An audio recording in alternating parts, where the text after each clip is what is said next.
Well, everyone, you are listening to the first #1 episode of Elk Talk Podcast with Corey Jacobson and Randy Newberg, presented by the Rocky Mountain Elk Foundation. All elk. all the time, only elk. Only elk. Well, it's us having conversations, so we usually go down some rabbit holes, but they'll all focus and start from elk. If you hunt with Corey Jacobson, you will find the landscape is full of rabbit holes. And if you do a podcast with Corey, there are more rabbit holes deeper and further than you've ever imagined. But that's the whole joy of doing podcasts. That's right. Right here, we're recording this for YouTube. I'm going to show the audience. You see all the notes we have right there? Clean slate. A clean slate. We're just going to make this up as we go. But what are all these notes that we have? Well, this is kind of some structure to make sure we don't forget certain things. Gotcha. You know, Randy provided me with 3 pages of notes this morning and said, here, we're going to talk about this. And I looked at it and he uses like quadruple spacing on the notes. There's actually only 6 sentences per page. Right. That's because I'm old. No, let me read what it says here. All elk, only elk. That's one sentence. Yeah. I'm Corey. Yeah. That's another sentence. Yeah. And I'm Randy. That's another sentence. Yeah. Those are 3 sentences. Yeah, we've got 6 total.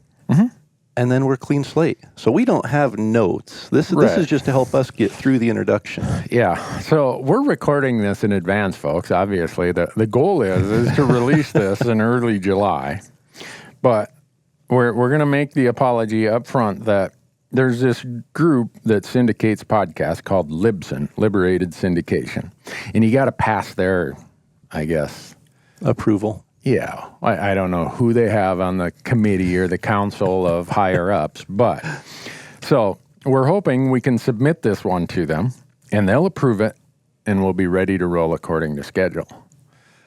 But maybe not. But just in case. Just in case. That was our disclaimer. That's kind of like in the pharmaceutical commercial.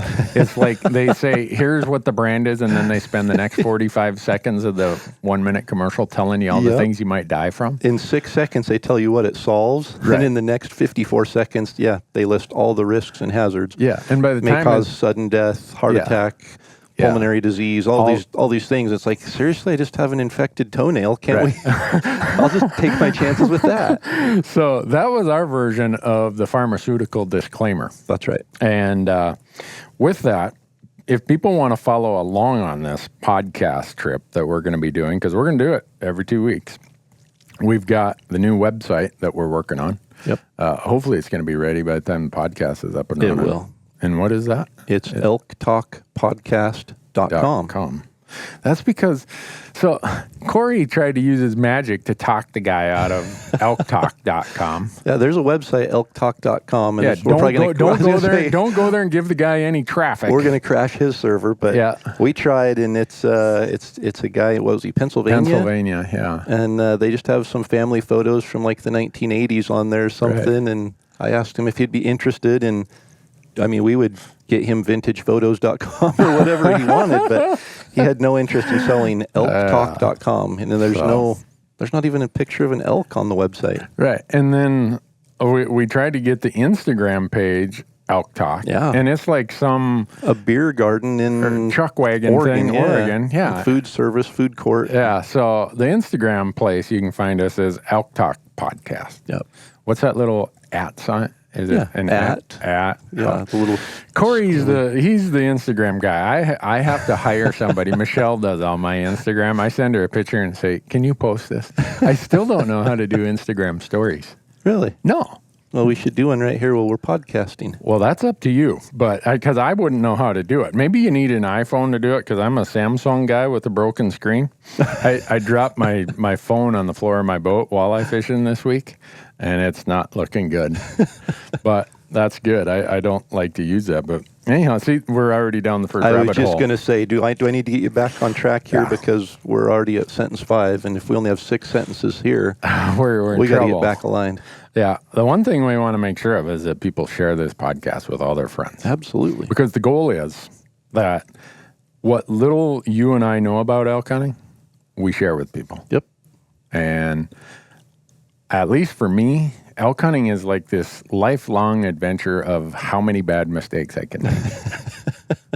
No, it's not. And Is it too early to bring up grouse hunting? I mean, we're 5 minutes into episode 1. Can we talk about grouse? No, not yet. Okay. Grouse, we got to save for episode 2. Okay. All right. I almost couldn't hold back when we were talking about rabbit holes. I know. Well, I've shoot rabbits too. Yeah, not Rabbits like you and shoot grouse grouse. are borderline, and they're almost equivalent on the Edam scale. So do you shoot at rabbits or do you shoot rabbits? Oh, I shoot them. Okay. I shoot at So them. it's different than grouse hunting. No, it's kind of the same. I luck out and hit one once in a while. Anyhow, folks, how do I want to say this without embarrassing either of us? If you want to know something about elk hunting, this probably isn't the podcast to listen to. Should we give them a list of all the other podcasts where they might learn something? That probably wasn't a very good sales pitch. Well, I'm an accountant. I'm not a marketing guy. You're the marketing guy. I'm not a marketing guy. You've got like the University of Elk Hunting. You've got Elk 101. Corey has anything that sounds like a professor when it comes to elk, right? Elk101.com. And here we have the Elk Talk podcast. That sounds like education. That sounds like guys sitting around down at the coffee shop telling big stories about, I missed him yesterday. He was at least a 520-inch bull. Well, you must be from Bozeman, Montana then. Well, that's true. Every elk there is at least 500 inches. Yeah. So anyhow, folks, trust me, we will start getting into some of this because I only gave Corey the first 6 sentences. I got the rest of them here. But before we let it pass too long, we should let the world know who is making this podcast possible, because we've threatened to do something collaboratively for long time. Yeah. And finally, I called Corey's wife and said, if he doesn't do something with me, I'm probably going to take my sucker home and throw it in the dirt. And actually, after talking to the good friends at the Elk Foundation, they said, if you and Corey would do a podcast, we would love to help promote that kind of information that you guys would do. So for the Elk Foundation, we'd do anything, right? That's right. Because they would do anything for us. Well, they would do anything for elk anyway. Right. We like elk, so. Right, there you go. Yeah. And they've loaned us this studio right here. This is amazing. We showed up. They had their production crew. They had the lights all set up. We just showed up and hit the record button. Yeah. Oh. Did we hit the record button? I thought I forgot to hit the record button. See, I'm a complete newbie at this, so if anything bad happens, it's my fault. It's your fault. Yeah, You've done this before. You have no I'm excuse. the technical director. Yep. Okay. So anyhow, if you go to rmef.org, you should sign up to be a member of the Rocky Mountain Elk Foundation. And if you're already a member of the Elk Foundation, you should sign up to be a sponsor member. And if you're a sponsor member, you should sign up to be a life member. And I was just going to say, 1 month ago today, I signed up as a life member. Oh, man. Long time coming. I've talked about it forever, and I finally bit the bullet and did it. Cool. Does that mean you're going to shoot like 3 extra elk this year because you became a life member? I heard the rumor that I get hunt on all the Elk Foundation's private property if I'm a life member, so I'm waiting for that invitation in the mail. All I've got so far is the hat and the pin. But to my understanding, the only private property the Elk Foundation owns is what we're sitting on right here. So are you going to shoot one of these sculptures out here? Is that the deal? It's funny because I get emails all the time from people when I talk about the Elk Foundation, because I strongly believe if you're an elk hunter, you need to belong to the Elk Foundation. Yeah. It's $35 a year for a membership. You need to be a member because that goes back to elk country on the ground. It really does. That's not a sales pitch. I've believed it for 25 years. Yeah. And people will email me and say, last time I saw so-and-so hunting on their private ranch. And I said, hold on, the Elk Foundation doesn't have private ranches. They might open up access on private property for the public to go and hunt on, but So the Elk Foundation's mission is ensuring the future of elk, other wildlife, their habitat, and our hunting heritage. Yep. So to me, that's like, for the audience that's listening to this, I think that's what they call right down the strike zone, the sweet spot, the boiler room, It's a perfect fit. There you go. All right. So rmef.org, folks, you should go there and become a member. The other one, the Onyx Maps guys, we should have called them and had them come and be our guests. Because we're here in Missoula right now. Yeah, they're just like a mile away. And when we told them we were doing this podcast, they're like, we want to be in. How do we be part of that? We said, well, you got to give our members or our listeners a promo code because we want them to have the best information at their fingertips, which they can get through the app. Totally. And can I just tell you, I'm technologically, I almost said technology. I'm technologically impaired. No, you're not. I really am. No. So I had a GPS, and I bought that GPS 6 years ago. That's how late to the market I was getting a GPS. But the first thing I got for it was a Onyx chip. Right. And I loved it. It was great. Yep. But within a year or two, my hunting partners had their phones out, and they're walking around with the exact same information on their phones. It took me 2 or 3 years to adopt to that. Now, I don't even know where my GPS is because it's so handy to have the phone with all that information from the app right there. No, I'm the same way. I was so slow. In fact, this is like confession. I was in Alaska last week and I had my GPS with me. Marcus had his phone, but it rains there every day. And I'm like, I don't want my phone to get killed in the rain. Yep. And I looked at Marcus's phone. I'm like, that's like a iPhone 2 or something. If you should drop it in the ocean. I mean, but so I'm slow to adopt that technology. But now when it's not raining, I use it all the time. And the thing I love about it is you can get the aerial view, which you can't get on a GPS. Yep. And you can you can click this layer, that layer that I can't get on a GPS. So back to how they got to give our listeners a good deal. Sorry, another rabbit hole I went down there. No. Use promo code ElkTalk when you go out to onxmaps.com. Even though their app, I think, is called OnX Hunt, isn't it? And their Instagram page is OnX Hunt. Yes. Something like that. Anyhow, but use promo code ElkTalk. Do we need to spell that for anybody? I mean, if my family's listening, we got to spell it. ELKTALK. You had to look at the paper. I did. You had to look to see how to spell it. I had to use spell check just to put that on there. You're going to save 20%. Which is awesome. Yeah. And that's the other thing. We pretty much told most of the people who want to be part of this podcast, you got to give our listeners something. Totally. Because we're not going to. You're not getting any value from us. No value in listening to this podcast other than the first 10 minutes we'll tell you where you can save some money. The other group is Gerber. Gerber gear, Gerber blades, Gerber knives, tools, whatever you want to call them. GerberGear.com is where you can find out all their stuff. And I've been using their Vital and their Big Game Vital ever since they came out with it. And I'm liking that stuff. And they've been a huge supporter of us, of all my platforms. They're really, about 4 or 5 years ago, they said, you know, we're getting serious back into the hunting market.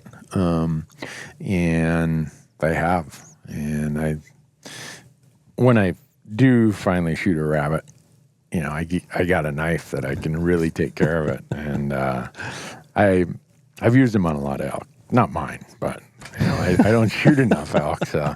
But go to GerberGear.com and find out all their cool stuff. Look for them at your local retailer. You're going to hear a lot more about them as the podcast evolves. We might even force them to bring some of their engineers here and talk about product development and stuff. Seth, their lead product design guy, he's from Montana. He's always looking for a reason to come back here, but we might charge him admission to come back here. There we go. I like that. Yeah. Of course, I like engineering too. So if we talk about engineering behind knives and tools, that's... When you think about the employment and professional backgrounds of the two people on this podcast... It's not good. We have an engineer and a tax accountant. I was just going to say we shouldn't tell people. Yeah. Because they just lost all respect for us. But you know what? We both come from logging families, so that should give us some street cred. Yeah. I mean, people have accused me of being anti-logging because I didn't take over the logging business from my dad. First of all, I didn't want to take on that much debt. Second of all, I looked at him at age 40 and said, I don't want to look like him when I'm 40. And I'm not anti-logging at all. I'm pro-logging. I'm anti-Randy logging. Yeah. I I mean, your dad was a I timber did faller, it wasn't for, I hooked logs for a little bit of time during college. Mm-hmm. And in fact, I was thinking of that this morning, hooking logs, and it was the most boring job. Standing there. You get up at 3:30 in the morning, you're there at daylight, so 4:30, 4:45, and you hook logs to the choker cable all day long. And Yeah. you're waiting for them to run it up. It's sometimes 10, 12-minute wait. Man, by 9 o'clock in the morning, my pudding snacks were all gone. I could not make it till the whistle blew. So yeah, it was tough. But I did a little bit of sawing during college, and Yeah. it was fun. I still love making firewood, but I Really? realize it's not a way to. I hate it. You hate making firewood? I hate anything to do with chainsaw. Wow. I had a few goals in life. One was to get to age 50 Yeah. and not own a lawnmower. I passed that. The other was I never wanted to own a chainsaw in my life. And what did my brother do, who's still a logger? He sends a chainsaw out with my mom and says, here, Randy needs this, because when I went to elk camp with him, he had this little handsaw with about an 8-inch stroke to it, and he told me to go cut firewood. He was so mad. I brought this little saw out there. He's like, what am I supposed to do with that? I said, well, go get us some firewood. You're a logger. Go get something with it. Oh my goodness. I thought he was going to kill me. I never even put gas in that chainsaw. Finally, after about 5 years, when my mom was heading back to Minnesota, I said, here, take this back to Jason. It's a curse. So, no, I think coming from logging backgrounds, we have at least some street cred in spite of our current professions. Totally. Some of the best elk hunters I know are loggers. I know. I was thinking about all the people I know who are loggers and serious elk hunters. Charlie Decker, the guy who founded the Elk Foundation. Yep. He's still at least plowing roads for his son's logging. He suckered his son into taking over the logging operation. Let's see. Ty Stubblefield. I mean, the man himself. He comes from a logging background. The list is long of. Yeah. So we got that going for us. There we go. We might not know anything else, but we got that going for us. If anybody questions, we'll say, hey, we're from logging families. And Right. Yeah. And all good. if you don't believe us that logging is a good way to convince you to go to college, oh, my goodness. I remember every day out there in the jack pines getting stung by bees and mosquitoes and horseflies, saying, I'm not doing this for a living. My dad told me, he said, son, I can't afford to pay for college, but you're the worst logger I've ever seen. We I got to find a way. suggest that you go to find a way to pay for college. So I did. I figured out a way. So how did we get on that topic between Gerber and Sitka gear? I'm not sure. You're a Sitka gear athlete, right? You're like Mr. Sitka gear since the beginning. I have literally been with Sitka since the beginning. Yeah. Really? Yeah. So I won an elk calling contest, and one of the prizes was a pair of pants, a shirt, and a vest, I believe, from Sitka. And when I went to redeem it, they said, well, we don't actually have any gear yet. It'll be here in August. So they were giving prizes away for a calling contest before it was even manufactured the first run. So I got the first run of the original mountain pants in the Mountain Mimicry, their original core shirt, and I think it was the mountain vest, they called it back then.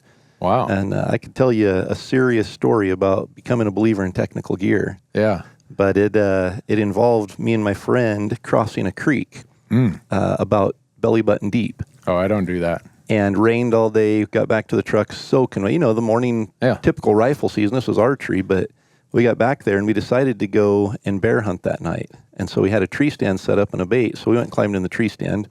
And I'm sitting there just like everything's great. My buddy, he's a big guy and he's tough. Mm-hmm. And I look over and he is just shivering uncontrollably. Oh. And I looked over and I said, what's going on? He's like, I'm soaking wet. I was like, you're still wet? And he's like, yeah, I'm soaking wet. I've got chills. I can't get warm. Ooh. And I realized there was something to this new gear that I had just got in the mail a couple days before. I was completely dry. Yeah. And so that was in 2006. Wow. So that's a long time ago. Yeah, 12 years. Man. What were you? You were like in 12th grade? 2006? Is that right? Yeah. That is. I think that's when I started, somewhere around then. That makes me feel old. Yeah, you're a freshman in high school. I'm way older than Corey. I can say that stuff. Way. No, I remember when we started our TV show, we went and bought every sort of clothing out there. And every trip we'd try something different, me and the guest hunter. So I'm shelling out a lot of retail money for this brand and that brand and that brand. And at the end of the first season, kind of did the survey. Survey says, Randy, go buy more of that Sitka gear. Yeah. So 2008, 9, 10, 8, 9, and 10, I'm buying Sitka gear for me and all the guests at full retail. Yep. Jonathan Hart, the founder of Sitka Gear, one of the co-founders, sees me at a trade show. He's like, "Hey man, I love your stuff. Aren't you glad we got that deal worked out?" I'm like, "What deal's that?" He's like, "What do you mean?" I said, "No, I'm like paying full retail down at Sportsman's Warehouse." He's like, "What?" I'm like, "Yeah." He said, "Oh man, we got to get you some stuff." And you're how many seasons into your TV show at that point? 3. I mean, I don't know how much I spent on Sitka gear at that point. A lot. Yeah. Because what I should have done is either had one single guest hunter for every episode or said, here's the size you have to wear. Yeah. Because this guy's a 32 waist, this guy's a 38 waist. I'm buying some. You've got a full catalog of gear. Yeah. And, but everyone said that's what you got to use. So I agreed, kind of like your experience. Yeah. Everybody, it wasn't even a question of what gear we were going to use. Especially in 2006 when there was nothing. I mean, literally Sitka paved the way of Right. technical hunting gear. That can't even be argued. Yeah. I was going to Walmart the year before that and buying $20 cotton pants and a $20 or $8 cotton shirt Right. and ripping it to shreds in a week of hunting. And Disposable hunting gear. yeah, it was. Well, I think the first time you and I ever got to spend much time together was the summer of 2011. Sitka sent us both back to, where was it, Delaware? Maryland or Delaware, yeah. For a... Wherever they call Gore is it- located. Yeah. Had to go to Gore's headquarters for a week. Yep, That was impressive. it was. I mean, you sit there with all those PhDs and they talk about product testing and this membrane and that and performance this. Yep. It's like, this isn't just some rednecks out here stamping out a pattern. And I mean, Yeah. There's science behind not Everybody. just the gear, every fiber of the gear, but the pattern, the fit, everything. I was impressed. I left there as a firm believer. I'm like, you know what?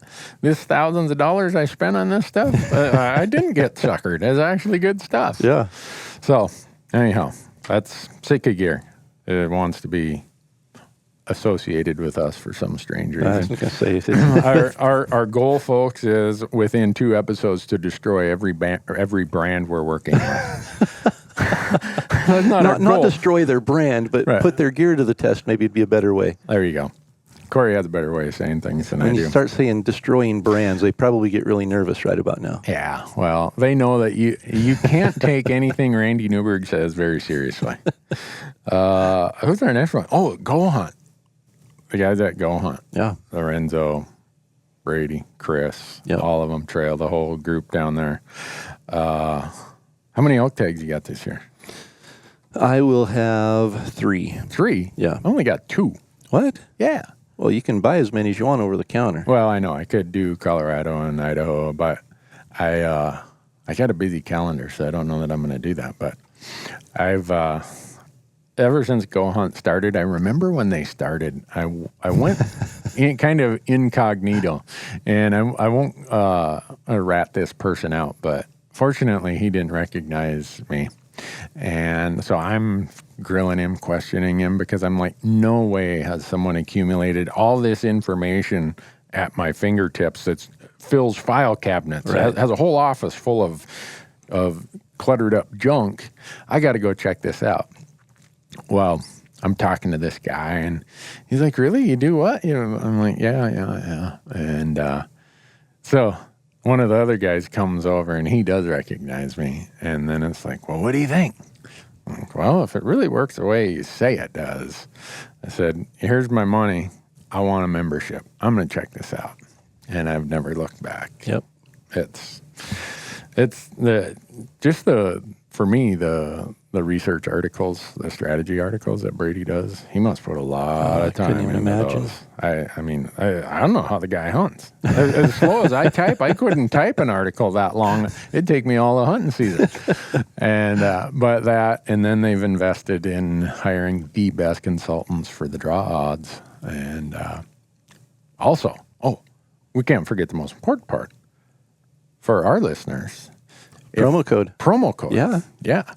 More value. We're adding more value There to our we go. listeners. So See, if- they've had to put up with 15 minutes of us so far with no value other than promo codes. Right. So, GoHunt.com has this. The service Corey and I have been talking about is called the Insider. And if you right now, I think in July, for some period going on here, they're going to have a 30-day free Yep. trial. It is in July. Okay. And it might even go into August. I don't know. We probably ought to figure that out before the. I think it's just the month of July, if I Okay. remember right. Anyhow. So as long as, is it Libsyn? What's that? Libsyn has to approve us? Yeah, it has So to as long as they approve us. approve us in July and you're listening to this podcast and it's the month of July, Right. go to GoHunt.com. Sign up for the 30-day free trial of Insider. We can assure you that you're going to want to keep it after your 30-day trial. And if you do keep it, there's a promo code called Elk Talk. Do we need to spell it again? No. Okay. I don't want to embarrass myself by having to look and read it off here. And the other thing is everything is printed in like a size 36 font for me because the light isn't that great. And The light isn't that great. for- The light is too great. It's blinding with these Oh. lights in our All eyes. right. Well, young eyes. Anyhow, if you use promo code Elk Talk, you get $50 of free Mad Money in their gear shop. Yeah. And their gear shop, I just put together, they asked me to put together a list, my gear list for a 3 to 5 day archery elk hunt and a 3 to 5 day November rifle elk hunt. They probably got that list and rolled it up in a ball and threw it away, deleted the file. Said, this is worthless. But anyhow, that gear shop has a lot of really cool products. So the last company, and this first podcast, we're really going through so everyone knows how we got associated with these companies. I'm gonna let you take over the last one because you know these people. Who is it? I think it's this company called Rocky Mountain Hunting Calls. Oh, yeah. They used to be called Bugling Bull. I remember that now. Last I checked, they had their own line of Corey Jacobson calls. I bought a call That's that not had true. your picture on it. It might have my picture on it, but they are an Elk 101 line of calls. Oh, well, you own Elk 101, so, man, the guy... Anyhow. Yeah. So Rocky Mountain Hunting Calls, and a little disclaimer here. They are founded, designed, owned by a blood relative, my father. Uh-huh. So there is some bias there, but I told him several years ago, I am going to have one of every brand elk call in my possession. Really? And if your calls do not outperform those other ones, I will use what call is the best. And I don't know if that was motivation to get him to make sure that the quality was there, or if it was just me being a Smart aleck kid. smart aleck kid and trying to get a jab in. But regardless, I will say I have used just about every call out there. Yeah. And there are some good calls. But for me, the quality, the consistency, and the sounds from the Rocky Mountain Hunting Calls is unparalleled. Yeah. And that's why I use them. Yeah. Well, I went to the factory there, and your dad stamped some out, and he's like, try this one, Randy. Couldn't get that one to work.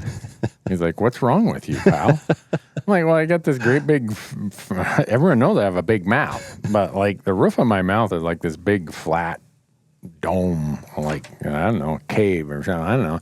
It's Like a plateau in New Mexico. Yeah, I thought I was at the dentist. He's like, tilt your head back and open your mouth and say, aw, aw. He's like, well, no wonder you got one of those Scandinavian mouths. I'm like, what does that mean? Anyhow, he makes another one. He's like, try that one. Phew, perfect. He's like, see?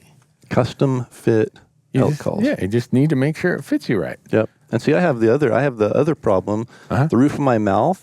Yeah. I mean, I could store, I don't know what I'd store, a couple dilly bars maybe if we want to go down the Dairy Queen tangent, but I have a very high roof of mouth and very narrow upper palate. Really? And so I really think that for the most part, the people I've seen that call really well do have a narrower upper palate. And I don't know if it's just the fit of the call is easier to manipulate there or what, but having the right call is important. And it's not necessarily, I'm not going to say this brand is the one you have to fit you.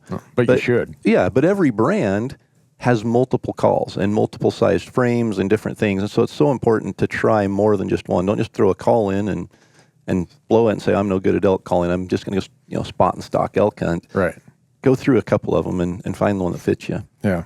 Well, somehow you've convinced the generous folks over there at Rocky Mountain Hunting Calls to give our audience a discount.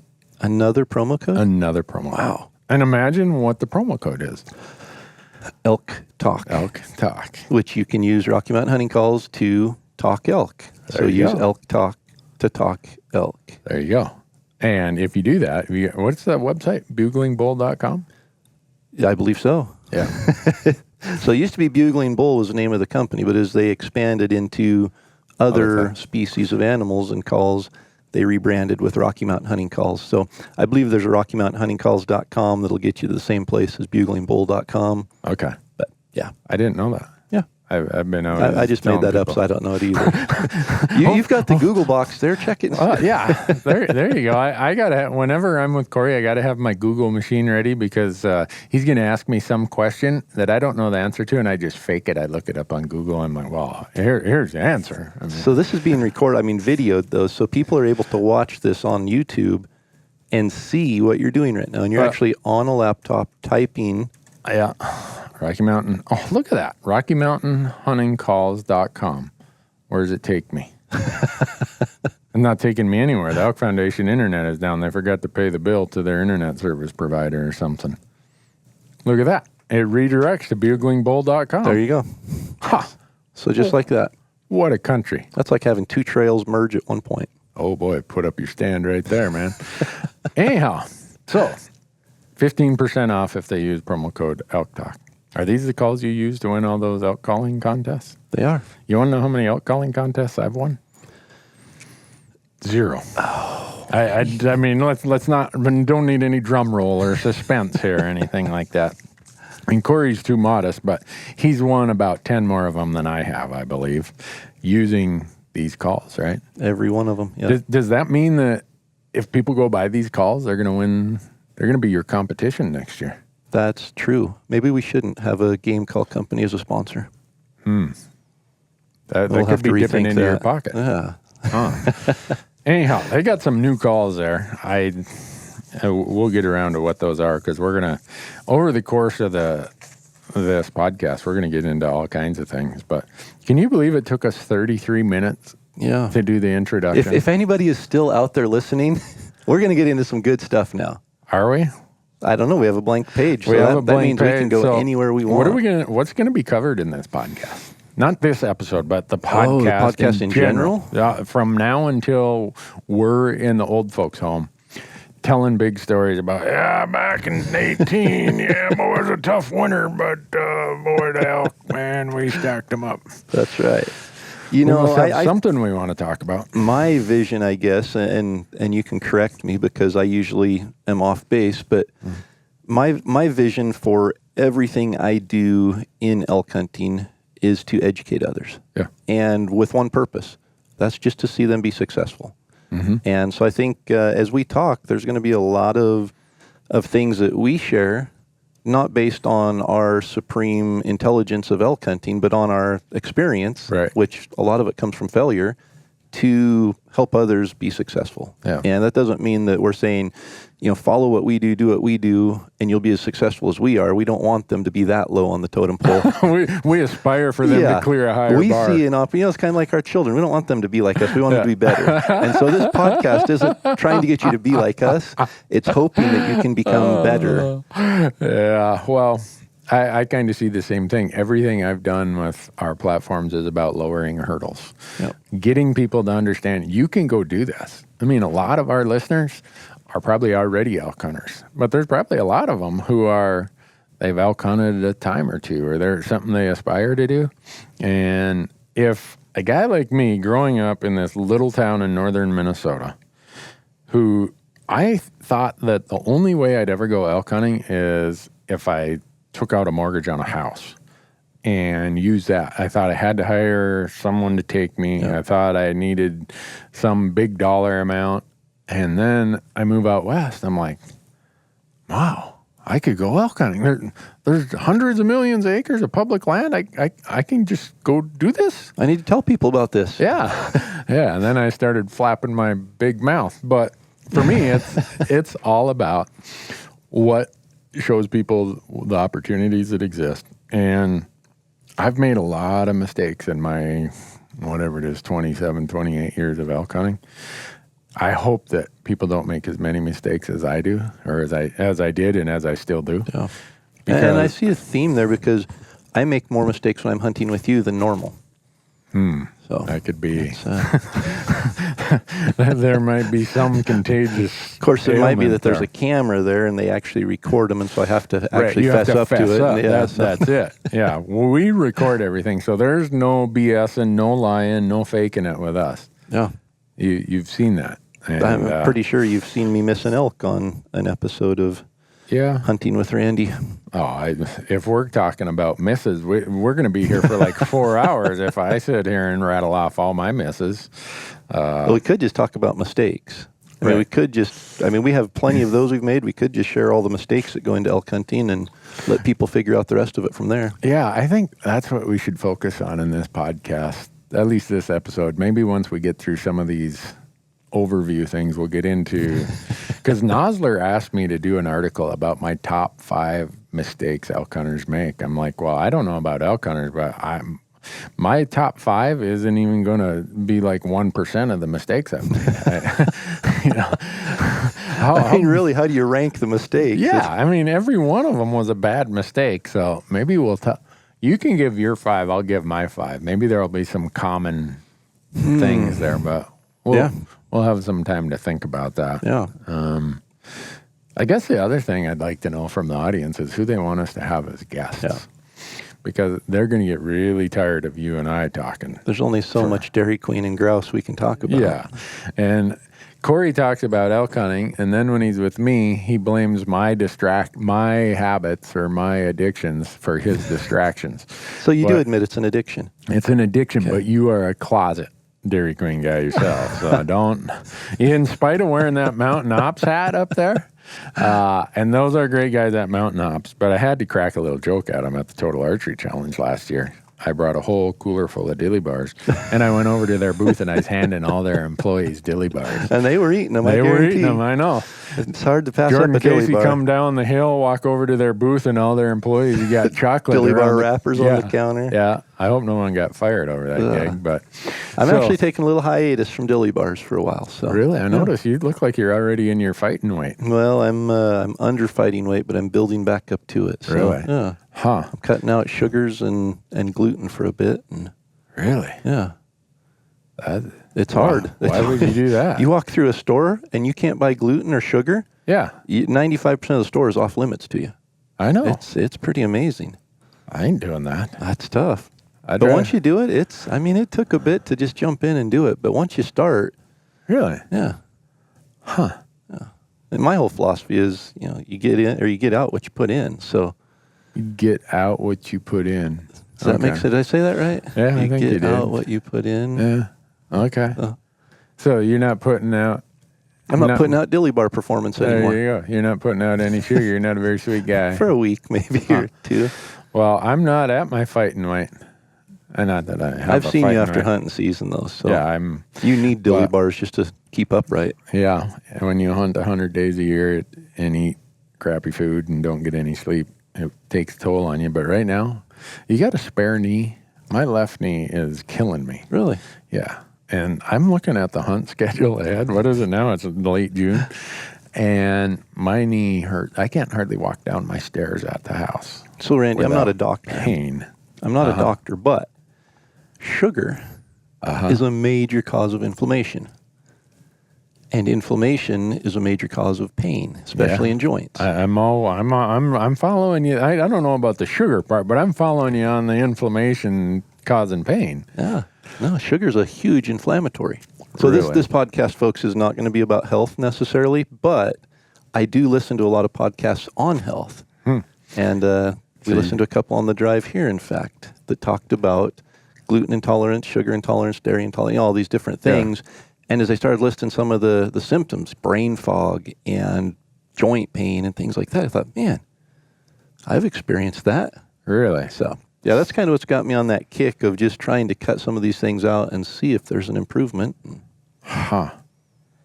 Well, I got a bum liver, so they have me on a low protein diet. What I can't do sugars, I Can't do carbs, glutens, I can't do protein. That leaves you fat. You're going to be on the keto diet.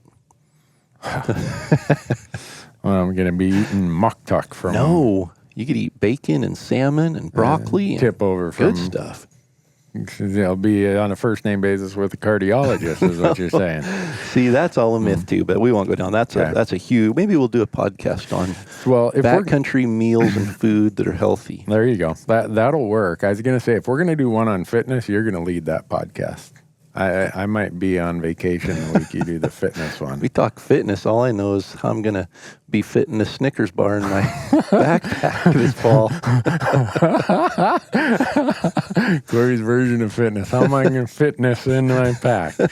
There you go. Well, I'm all on board with sugar, like Snicker bars. So how Are you on board or are you off board? I'm on board. You're on board with sugar. I'm off the wagon, but I'm on board. Right? I don't ever get that when they say you fell off the wagon. Yeah. I don't. It sounds to me like you got on the wagon. Yeah. I don't know, but my dad would always say, "Yeah, I fell off the wagon." He never got on the wagon. But so how'd we get on that one? We're talking about topics we're going to talk about. And we started fitness might be one of them. Yeah. But that's going to be all you. But back to this knee thing. I've got 21 days in Alaska in August that I'm dreading. I've been hiking, and I come home, and my knee hurts so bad for 2 days. It's like, I need a packer. Yeah. I'm going to need a Sherpa. Yep. Carry my Some rifle. llamas.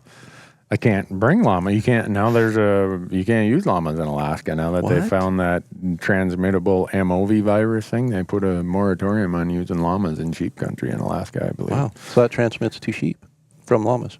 They don't know that, but it's kind of just they know it does from sheep and goats, but I think it's a precautionary thing because no one's ever done the studies on llamas. But they're a camelid. I was going to say they're not a yeah, they're sheep not. or a goat. So I don't think that'll Did be you a say problem. a camelid? Yeah, they're camelid, a camel.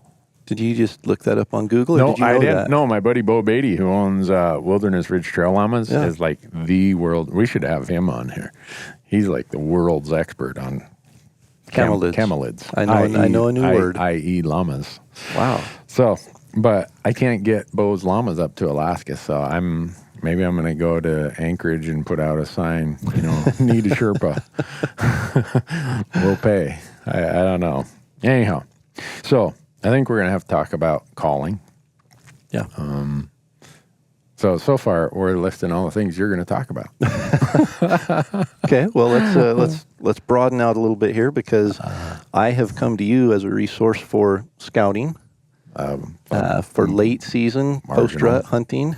Yeah, that's about all I can do because you can sit around the fire and glass for elk. I mean, that's kind of my style. There is some benefits to hunting later in the season. There is. Another one is the days are a lot shorter, so you don't have to hunt as long. Yeah, exactly.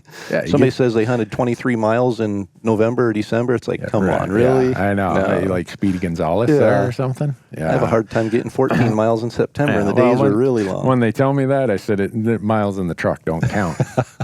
But that's rifle hunting, right? I mean, that's how you rifle hunt. You just drive around on a quad. And I've heard that. yeah. I've never got an elk out whole. Maybe that's what we should have as a goal this year.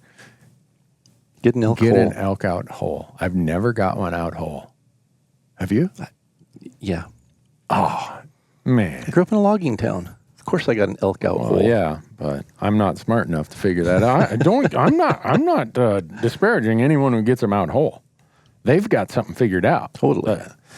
Maybe we need to have someone here who can teach us how to get them out whole on a regular basis. Both of them that we've gotten out whole that come to mind, and there may be more as I think about it, but both of them, we dropped the tailgate, and they're on enough of an incline that we slid them into the back of the truck with the tailgate backed up against the hillside. And then you took a picture driving down Main Street with the elk all splayed out. And No, with somebody sitting on the back of it, straddling the elk, holding the antlers up with the there you rifle go. in the rack. Yeah, Isn't that how you're supposed to do it? Well, and you need it with the old Polaroid camera where the picture shoots out the bottom, and you need a thumbtack to stick it up at the gas station there. For all the millennials who are listening to this, a Polaroid was a type of camera that you take a picture and it actually prints out. I mean, it was advanced. It was a printer and a camera in one. Yeah. It printed the picture out right there and had a little white strip at the bottom so you could hold it and not get smudges on it. Yeah.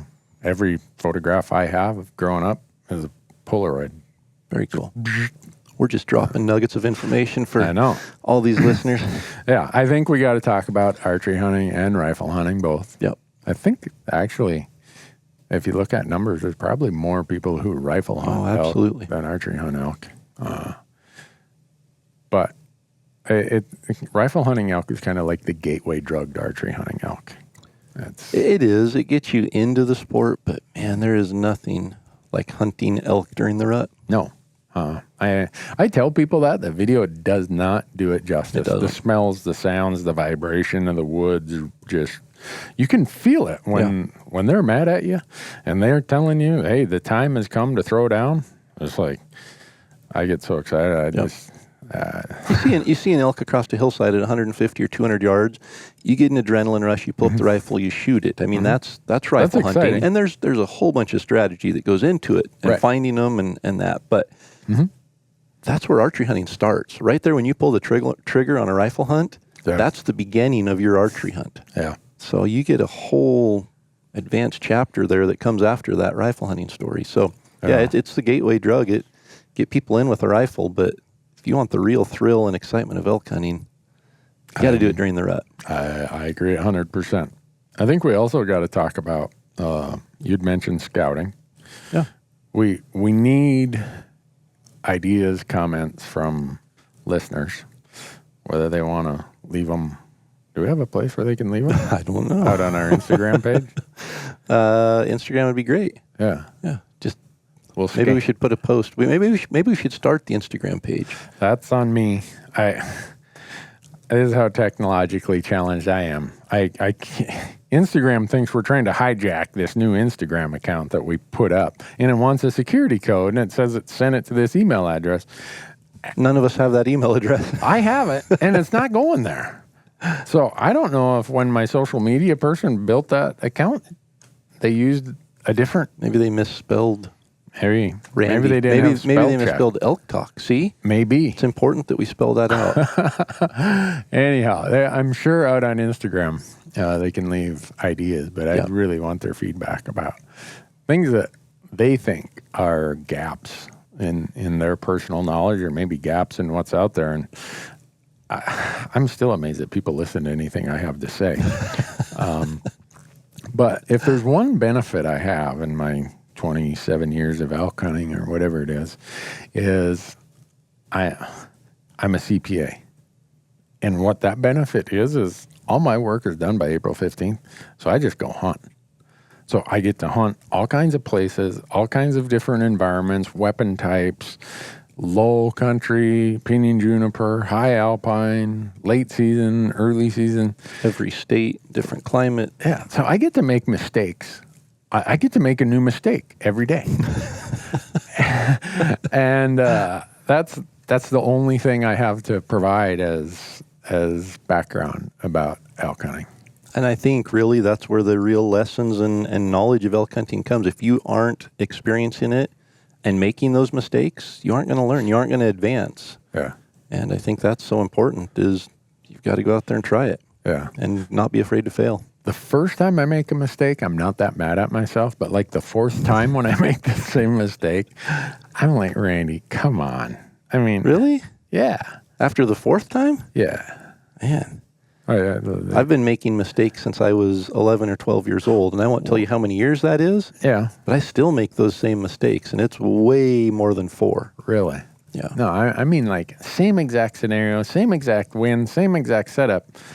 And you set up behind a tree or something. And yeah, and 4 times in a row, I make the same stupid mistake. Okay, in a row, I don't do that. Well, maybe not in a row, but over the course of my hunting life, I've made the same mistake, sometimes more than 4. And, you know, the funny part is every once in a while, you cross off enough of the mistakes that like you said, experiment. I'm always trying something new. I'm not afraid at all to experiment, and something works. It's like, oh, man, I'm smart. Yep. No, no, you're smart. No, I'm lucky. No, you're smart. Okay. You're an educator. You've got to at least put on the persona that you're smart. Oh, really? I'm not even smart enough to know how to pretend to be smart. Somebody told me once, you need to convince people of this. And as they were telling me, I thought, hold on. if I'm needing to convince them, that means I'm not really that. Yeah. So is it a false persona? I think probably is. Yeah, for us. So for those of you listening, Randy and I are really, really good elk hunters. We're really, really smart. Oh, yeah. And as we come across as being not that intelligent, hopefully we can convince you we know what we're talking about. Yeah, because if they looked at my report card in high school, they'd be like, how'd this guy get into college? Really, I bought my diploma. Really? Yeah, they were for sale. Wow. Yeah. In Minnesota? No, in Nevada. Oh, okay, well, everything's for sale in Nevada. Oh, boy, let's not go there. We don't want any sponsors from those kind I was of places. talking about public lands and... Oh, okay. I'm sorry. I thought you were talking about something else. Oh, gosh. We're halfway into episode 1 and... Well, this is not going well, Corey. Yeah. I think that after this episode, people are going to be like, delete that from my subscriber list. Go Hunts from Nevada. They know what I'm talking about. Yeah, they're good guys. Yeah. Yeah. In fact, Lorenzo, the owner of Go Hunt, he has an Arizona elk tag this year. We're going down to help him and film, bringing our llamas. Like, I know where they're at. Late season? Late season. Ooh. Yeah. It's going to be a glassing game. Yep. We're going way back into this place, which in Arizona, it's really hard to get away from roads. Sometimes. That's one thing I've noticed in Arizona. And in late season, you know, that by then they've been pressured so much, they're in that sanctuary mode that I often refer to. And so we're going to go back in there. The llamas are going to haul in 50 gallons of water on the first trip. Really? And then... That's 500 pounds. I know. Llamas can carry 500 pounds.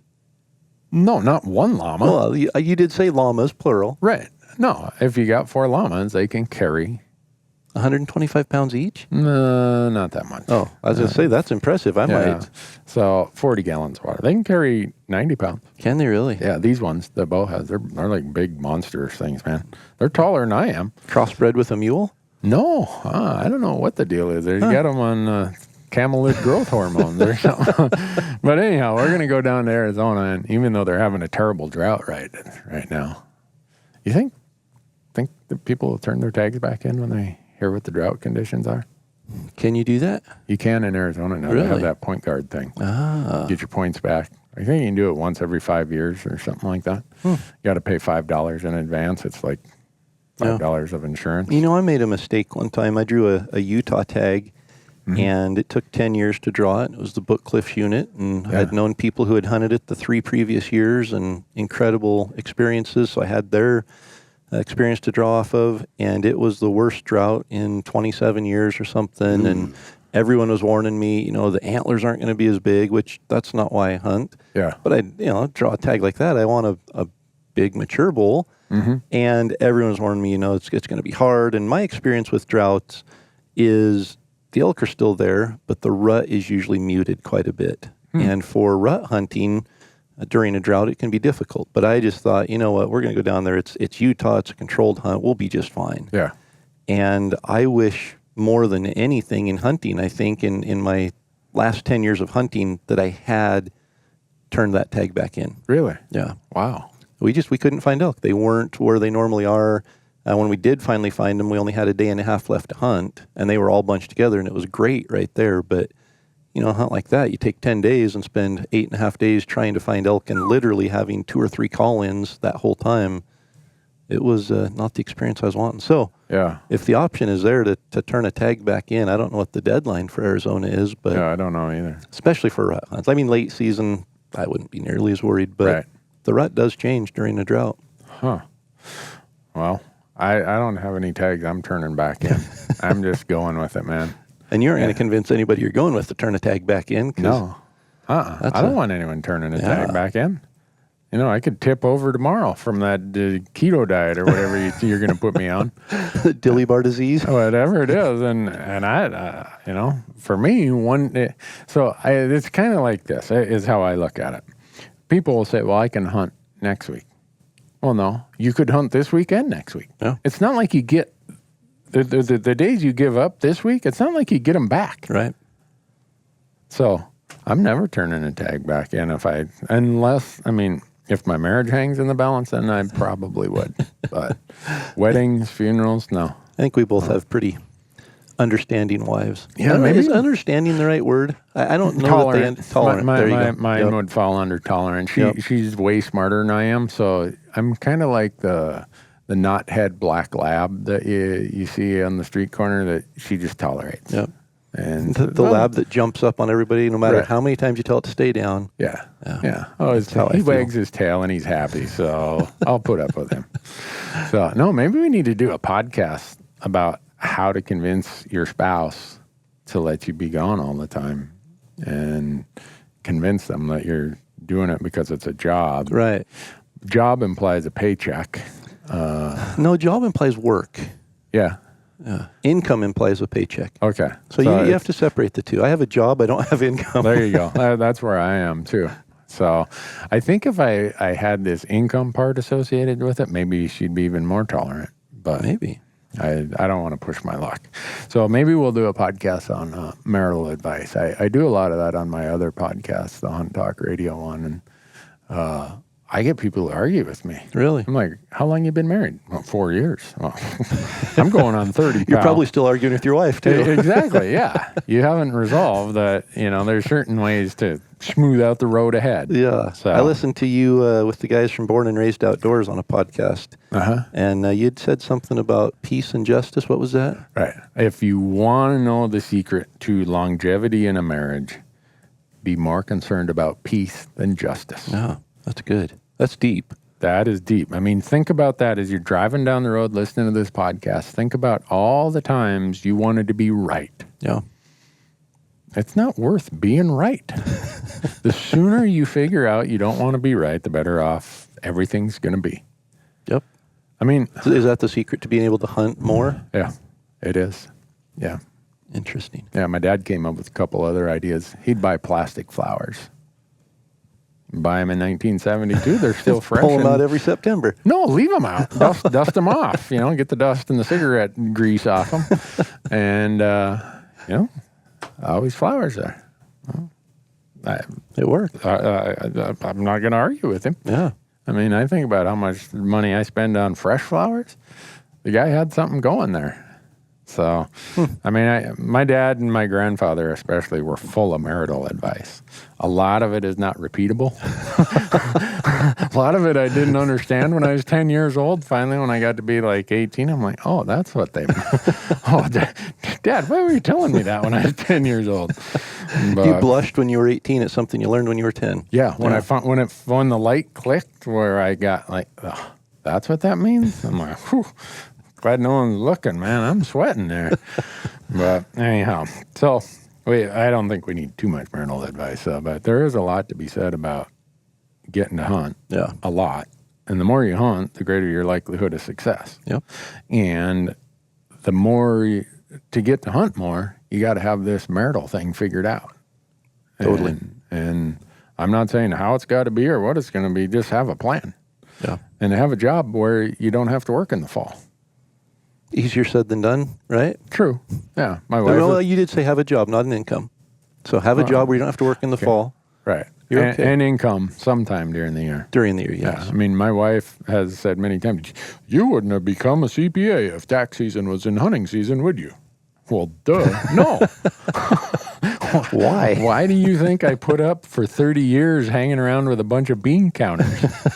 Because it allowed me to hunt all the time. Yep. So I think we need to talk about conservation projects. We need to talk about equipment and gear. Yeah. I mean, you're a gear junkie more than anyone I know. Really? Yeah. Yeah. I don't consider myself a gear junkie. I just Really? find what works best and use I it. know. That's what I mean. Oh, that's a gear junkie? Yeah. Oh, okay. Yeah. You're like, well, maybe not a gear junkie. You're a gear, some people call it a gear snob. Connoisseur. Oh, there you go. That's- You use gear that you know works. Yeah. You're not going to be tricked into the latest doodad or gadget. And I will And- never trick somebody else into it either. I just, and you've been on outdoor TV, you know the whole game there. That Right. You've been fortunate. I've watched you through the years, same sponsors. Yeah. Because you have a relationship and you believe in it. But I watched outdoor television kind of ruin credibility for brands and for, the people who are promoting the brands because every season they're promoting something different.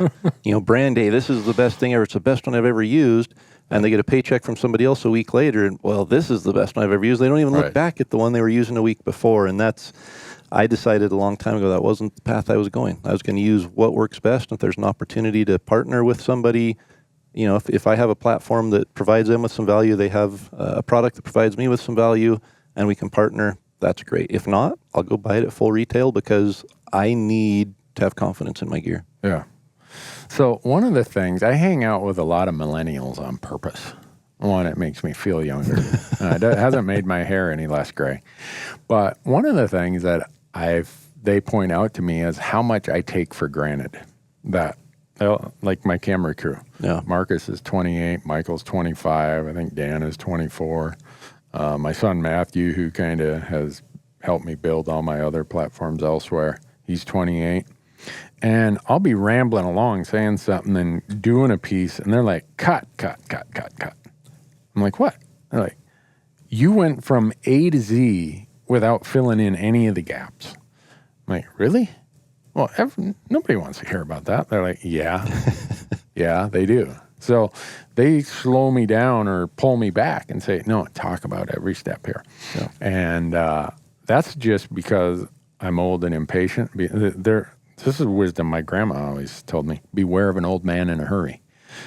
And I don't know what context she was bringing that with, but she said it often. Wow. So I got to be careful that I'm not the old man in the hurry to try to say, well, this is what you do, because you make so many assumptions along the way that everyone has done this or done that. And I'm not saying I've done everything. It's just sometimes I forget to fill in the gaps and details, and people are like, hey, what do you use here? How do you use that? Or, I mean, like when I hunt with you, I'm taking notes. I'm like, no, really.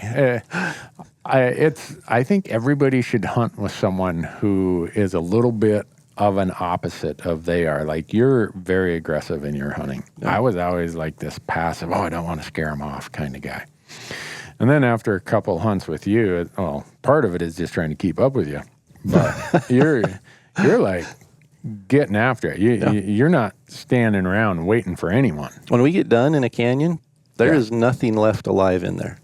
And it's usually because we've ran them all out of there, not because we've killed them all. But we go in there and take names later. Yeah. No, and that's been very eye-opening for me.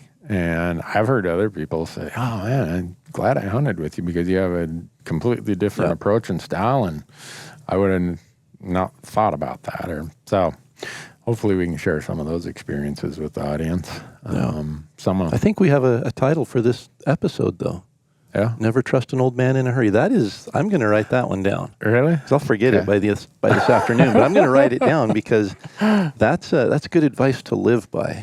Yeah. Yeah. Because I get in a hurry. My aggressive mindset, my goal-oriented focus, mission-oriented mindset, sometimes I don't enjoy the experience like I should. And I'm the old man, not old yet, but I'm a middle-aged man in a hurry. Yeah.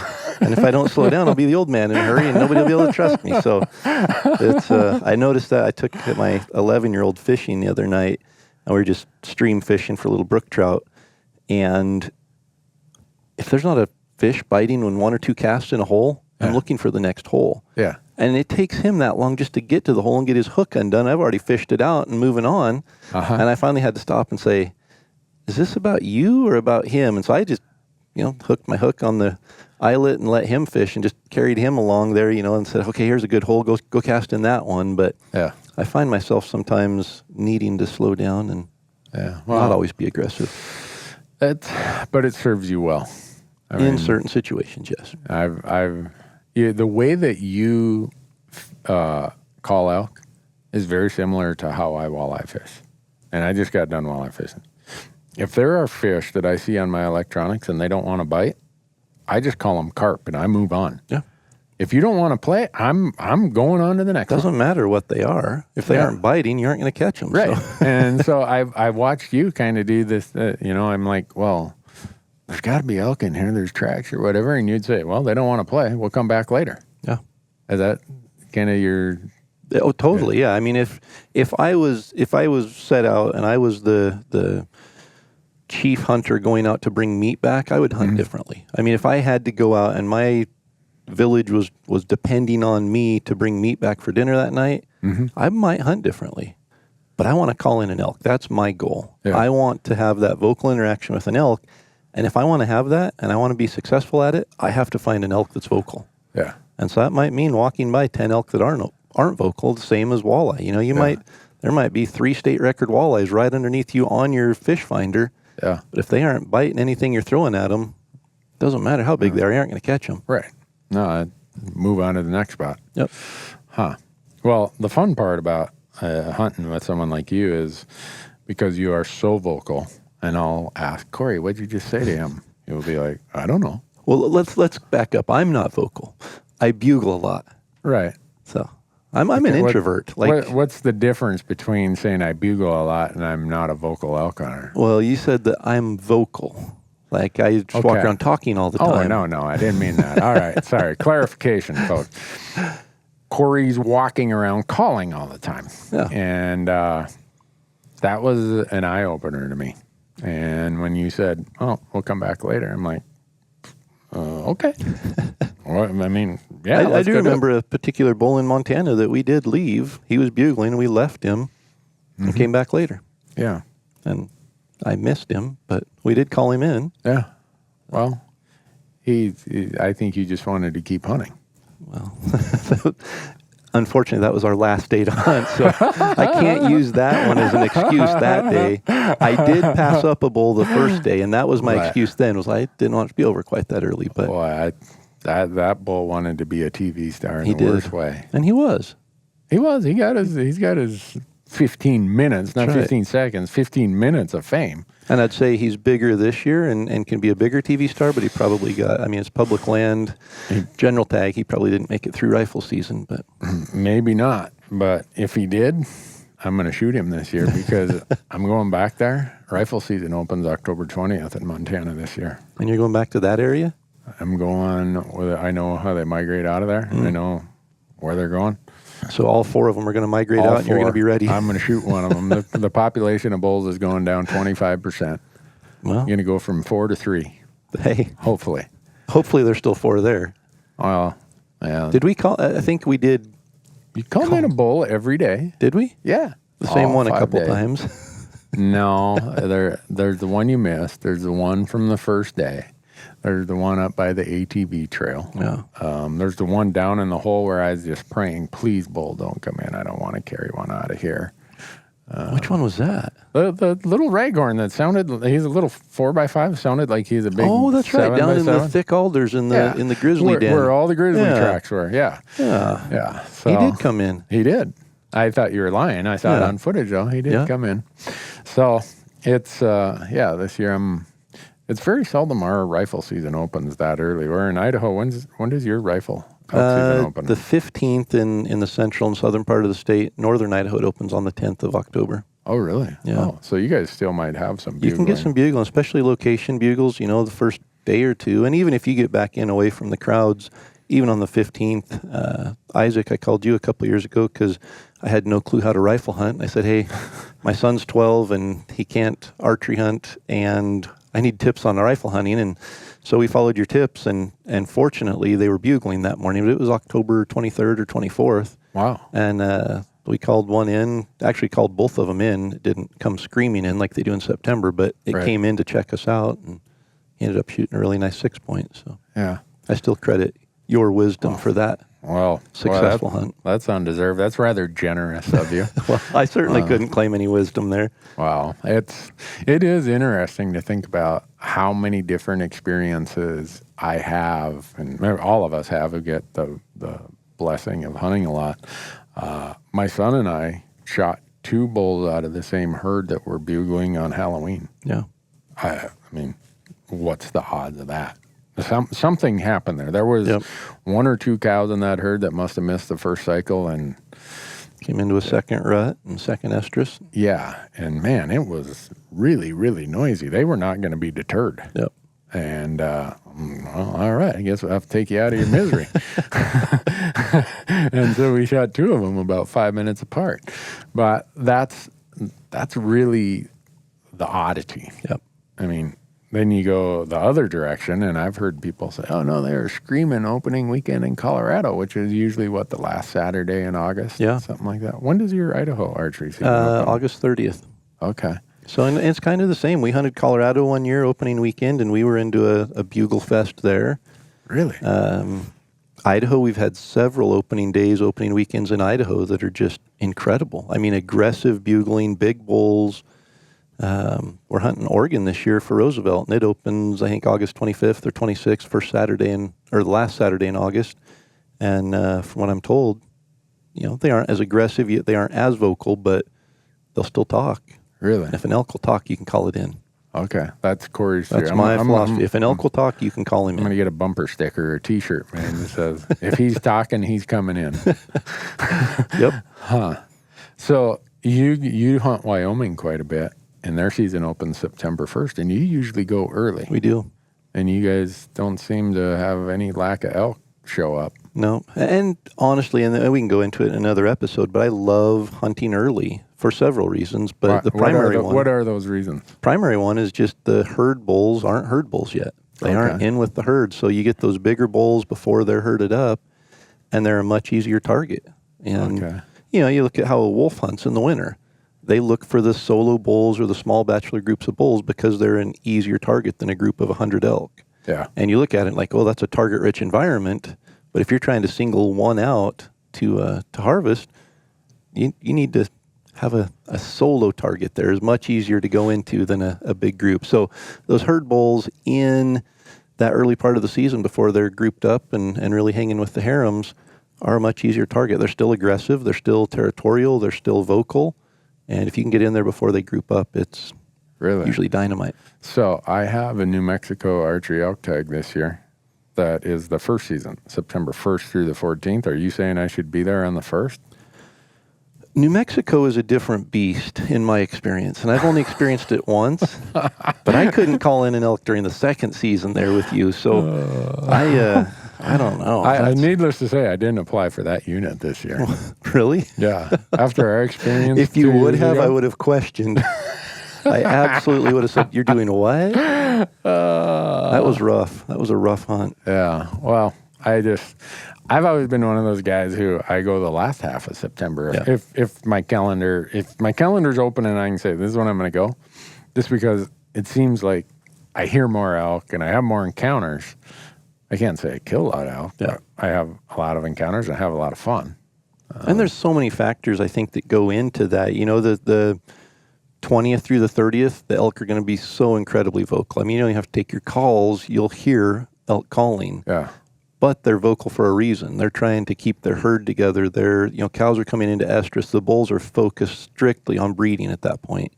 And trying to get their attention away to come to you can be tough. They aren't going to leave a cow in estrus to come to you no matter how sweet you sound as a cow. And if you're bugling, they're going to think, I've got a cow in estrus. This other bull, if he gets here, he could be the one breeding her. And so it's hard to call them in. And, spotting and stalking or shadowing the herd is effective during that time, and they're vocal, so that helps. But for me to call in an elk, that early part's good. And there's a lot of other things. You mentioned that latter half of the season. You've got the fall equinox, which is the day that the nighttime is equal to the daytime, and that usually hits September 20th, 21st, 22nd, somewhere in there. Yep.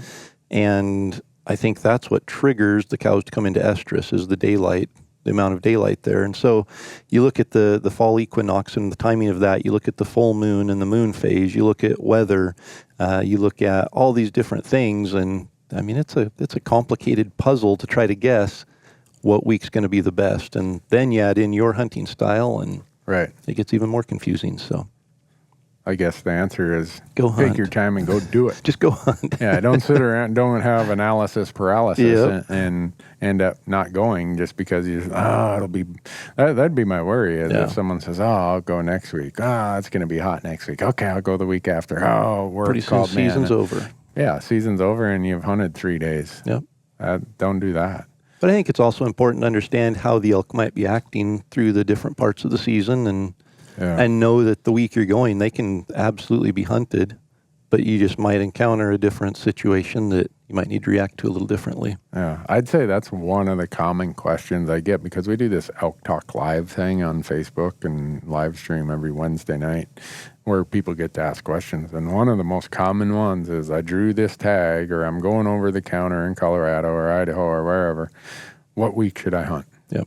And I always say whatever week you can make it work. Yep. Don't. And I write an article every year on Elk 101 about what's the best week to elk hunt this year. Mm-hmm. And I don't pick a week, but I talk about what's going to be happening during every week. So as people go, they realize if you're hunting the third week this year, it's prime time when we look at fall equinox. It's prime time when we look at vocal elk.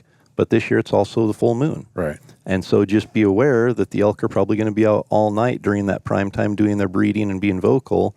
And a half hour after daylight, they're probably heading to the north face to bed for the day. And that doesn't mean you're out of luck. There are strategies and tactics you can use during the middle of the day to go and hunt those elk where they're going to be really active. Yeah. So don't head back to camp and make you hash browns and bacon and gluten toast. Yeah, and eat sugar and have swollen joints and pain, right? That's right. One of the common, I think, misconceptions people have, and maybe it happens, and I just have never had it happen to me, is that you hear an elk bugle and you start cow calling or setting up 200 yards away and he's going to come walking in. I've never had that happen. Really? No. I have. Really? Yeah. It's fun when it happens. Huh. But it's not very frequent. Oh, okay. And maybe they've come in and I just didn't see him or hear him or whatever. Maybe it's happened a time or two. Yeah. But I see a lot of people like, oh, I hear him. Yeah, get set up. Well, the elk is 200 yards away. Guess Or what? 400 or... Yeah. Yeah. It's not like they're going to come running in like a coyote Yep. to a predator call. I don't know. I'm not an expert on it, but I see a lot of people do that, and then they complain, well, that call didn't work. Or the elk are call shy, or you can't call elk. The first time we hunted Arizona, I'd never hunted out of state. Arizona was my first experience out of state. Mm-hmm. And I was young and dumb and fortunately smart enough to start building points, and I built up to 3 points or 4 points. Wow. And drew one of the best archery tags in Arizona with 4 points. And clean living. Oh, it was, yeah. Actually, the state got sued. Oh, and, that year? Yeah. 2005. 2005 was my first time, and hunted Unit 1 in Arizona in the White Mountains. And, and everyone told me, don't even take your calls. Elk will not come to calls in Arizona. They're call shy, they're pressured, they're this, they're that.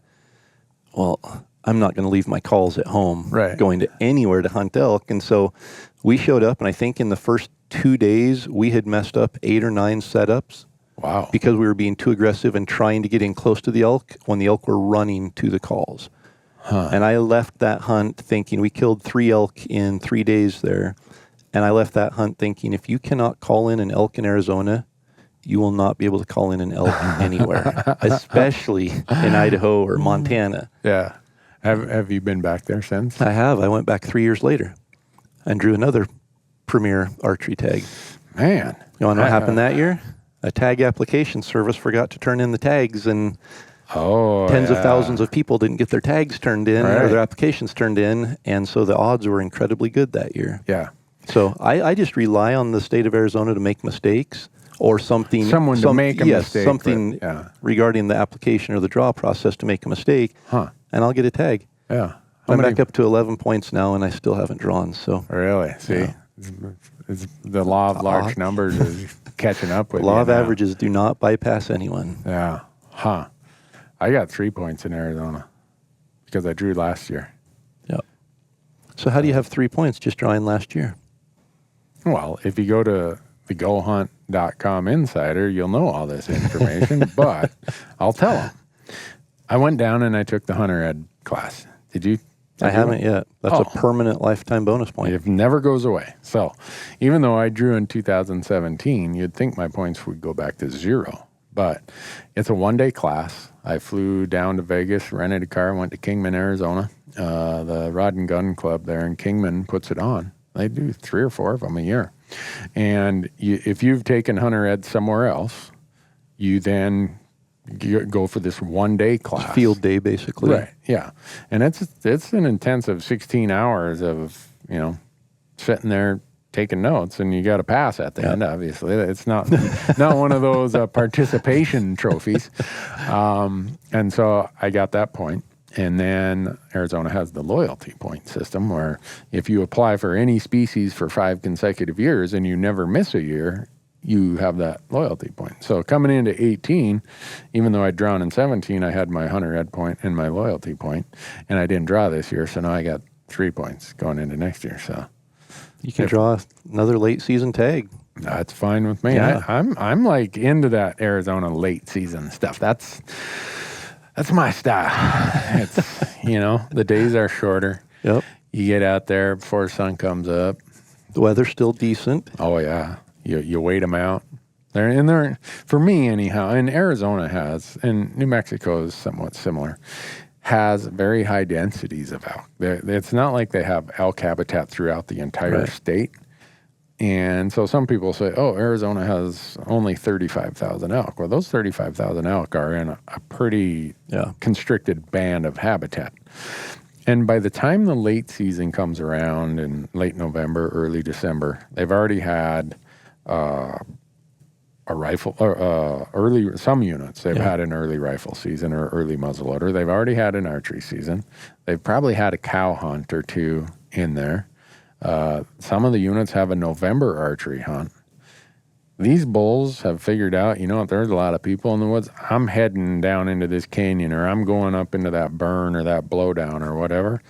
And so the predictability of where you're going to find elk in Arizona in these late seasons is more predictable than any place I hunt, of all the places I go. Yeah, they're already densely focused in an area of habitat before they get pressured. Once they get pressured, that area becomes even smaller. And and a lot of people I encounter are like, oh man, I don't know where they all went, or blah blah blah. They disappeared.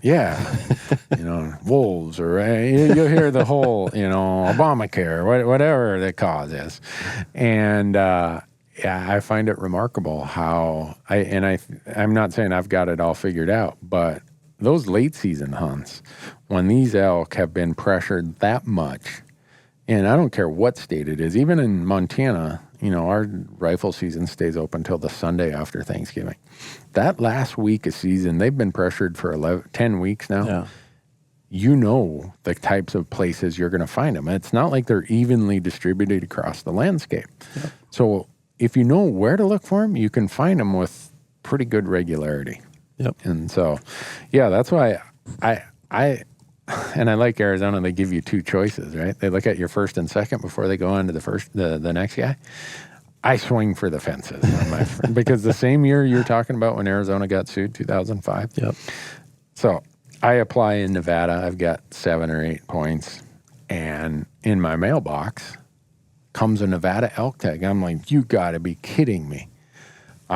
Whoa, how great is this? Well, I call my buddy Jerry, who's from Williams, Arizona, right there where units 8 and 10 and 7 and all those come together. It's like the elk mecca of Arizona. I'm like, Jerry, if I draw another elk tag, my wife's going to kill me. Oh, apply for Unit 10 early rifle. You'll never draw. Don't. That was before Arizona let you buy a point. Yeah. Like 2 years later, they converted to where you could just buy a point. And all right, applied, didn't think anything of it. And I look at, I think back then, I can't remember if it came out late. It was like July. Yeah. Yeah. Somehow, either it came in the mail or it's so long ago, I can't remember. But anyhow, I got tag number 6 out of I think there were like 40 tags or something. Wow. I'm like, uh-oh. I mean, my excitement jumping up and down at the mailbox, doing like the icky shuffle out there. Cold cuts, give me some cold cuts. Going to get some cold cuts. Going to get some cold cuts. I'm doing the icky shuffle, and then it's like, I got to tell I hope my wife didn't see that. Yeah. I got to tell my wife. So I go in the house and feign like, oh no, like drama, like, I don't know what I'm going to do. Today's the worst day ever. Yeah, I got this other Arizona elk tag, and the extended tax deadlines, right? Like, oh man. And being the wonderful wife she is, she's like, well, I'm sure the partners will help pitch in so you can go take advantage of that. It was like, and so I told her the Nevada tag, I'm like, this is a once in a lifetime. I got to block out 2 weeks. Yeah. Well, and I told her this other elk tag's once in a lifetime. And she's like, well, how many lives you plan how on many living? lifetimes are you going to live this Yeah. season? Well, then Montana comes out the week after that, and my son draws a Missouri Breaks rifle elk tag. Yeah, so in 2005, I got Nevada, Arizona early rifle in Unit 10, and a Missouri Breaks in Montana. So all 6 people who are still listening right now at this point hate us. I know. But the point of that is I started playing this point game in 1993. So people are like, how do you draw so many tags? Well, I've got gunny sacks full of points in a lot of places. And yeah, I've burned them a lot. But even now, some of the states where I've burned a lot of them, I'm starting to work my way back up. I mean, the Arizona, scale. it doesn't seem hardly any time ago when I was there hunting, and I've got 11 points. Yeah. And we could draw again. We held out this year because of the moon phase, but Oh, you did? we did. Oh, probably good idea because of the Just drought. with the too. drought and the moon phase and everything, I'm to a point now where if I'm going to spend 10 or 15 points, I want a good hunt. Yeah. You know, before it was the experience of going somewhere different and learning some new areas. I've hunted 8 of the 10 western states for elk, and there's some incredible elk hunting out there. Yeah. But if I'm going to take 10 or 15 years of investing time, and there's no doubt there's money invested into building points, Right. I want it to be a special hunt. Yeah. Well, that's where you and I are lucky. We live in states where we get to hunt elk every year. I mean, Idaho, we can buy 2 antlered elk tags. You can? We can. Yeah, we can go down to the Walmart and buy an elk tag for $31.50 or whatever it costs as a resident. Yeah. And if we're willing to pay the non-resident price, we can buy a non-resident antlered elk tag for the exact same unit or any other unit. And we can go out and we can shoot 2 elk in one day with 2 tags in our pocket Man. and not have to travel out of state. Yes, it's $416 for a non-resident tag. You're not going to get a lot of sympathy from the non-resident listeners when you say $416. They're going to be like, oh. Yeah. I get a hunt from home for 2 Yeah. elk for under $500 in tags and license. Wow. I didn't know that. I knew they did that for deer. I didn't know they Yeah. did that for elk. Elk's the same. So I could buy So- an archery elk tag, and I could also buy a rifle elk tag and hunt archery and rifle. Or I could hunt 2 elk during archery season. Or Wow. Well, that's where I think anyone who lives in a state where you can do in your backyard elk hunts every year, like Colorado, Yep. Wyoming, Montana, Idaho, Oregon, we have a little bit different strategy. We can swing for the fences, or we can hold our points or whatever Yep. for what we think might be the perfect year, the perfect conditions, because it's not like we're not going elk hunting. Yep. We're going to hunt out the back door every day. And so that does give us an advantage. yeah. All right. Yeah, that's another confessional statement there. Yes, we're spoiled. We are. And I'm sure someone living in Iowa listening to this is like, yeah, you damn right. You're spoiled, banging on the dash of their cars. They're like, you guys have no idea what it's like. So I try to be cognizant of that as I'm talking to people about elk hunting. And I get it if people say, no, I'm saving my points. I'm saving my points. And I tell them, if you're saving your points, then if you can, while you're building points, still go hunt elk somewhere. And I was talking to Chad this morning walking up the stairs here about that same thing. I would go to Arizona and do elk calling seminars. Mm-hmm. And people would come up afterwards and say, I've only got 6 points, so it's going to be another 6 years before I draw. But when I do, I want to buy some elk calls. Mm-hmm. And they had no desire and no plan to go elk hunting until they draw their once-in-a-lifetime tag in Arizona with 12 or 15 points. That is their first elk hunting experience. They go out, they get all serious that summer and go out on their first elk hunt after dropping 15 points on a tag. No experience, no success under their belt. Yeah. And the odds of being successful on that hunt are so incredibly low that Right. I think that's what you were alluding to. Buy an over-the-counter tag in Colorado or Idaho or anywhere. And go. And just go. Just go be in elk country and get the experience and realize, okay, these mountains are steep. I need to be in better shape when I draw that tag with 15 points so I don't sit in camp for a week and a half and wish I'd gotten better shape or whatever it is, but experience it. Yeah. And there's so many things that translate. Even if you're going for a cow elk hunt, there are so many things that translate to that, to hunting bull elk. I mean, if it's your first hunt, well, first of all, are you going to find any better meat on the mountain than a cow elk? And you're still going to have all the things about the logistics of camps and reading land ownership, surface ownership, navigating that. You're going to have taking care of it without it spoiling in the field. There's so many things that are very similar and are great parts of that learning curve if you've never been on a bull elk hunt. Sometimes people almost sound apologetic. Well, I'm going cow elk hunting.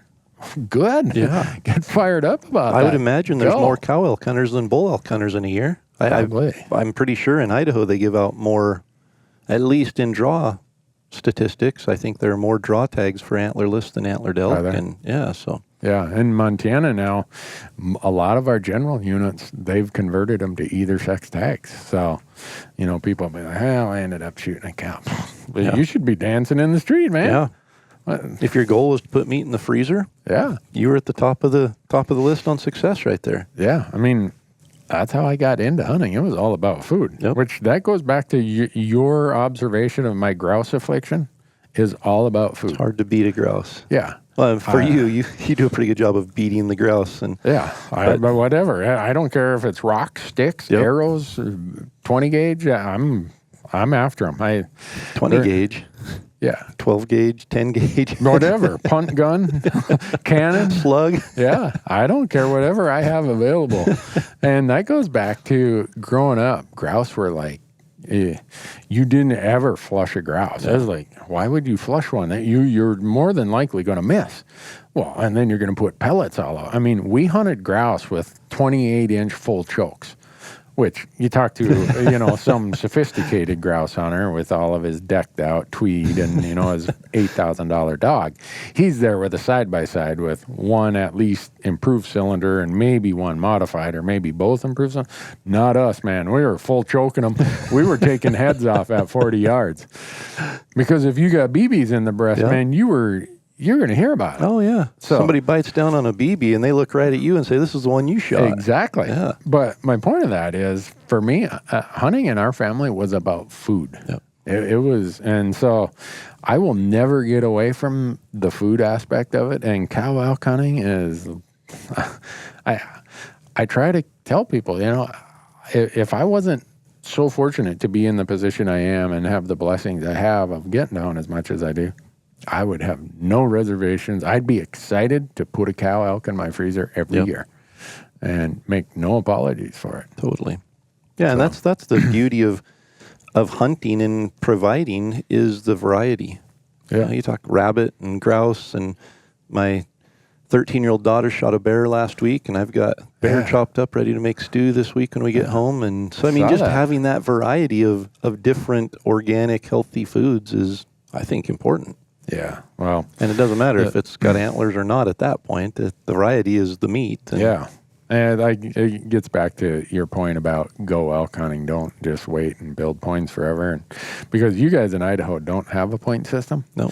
And I'm sitting on, in many states, more than 20 points for certain species.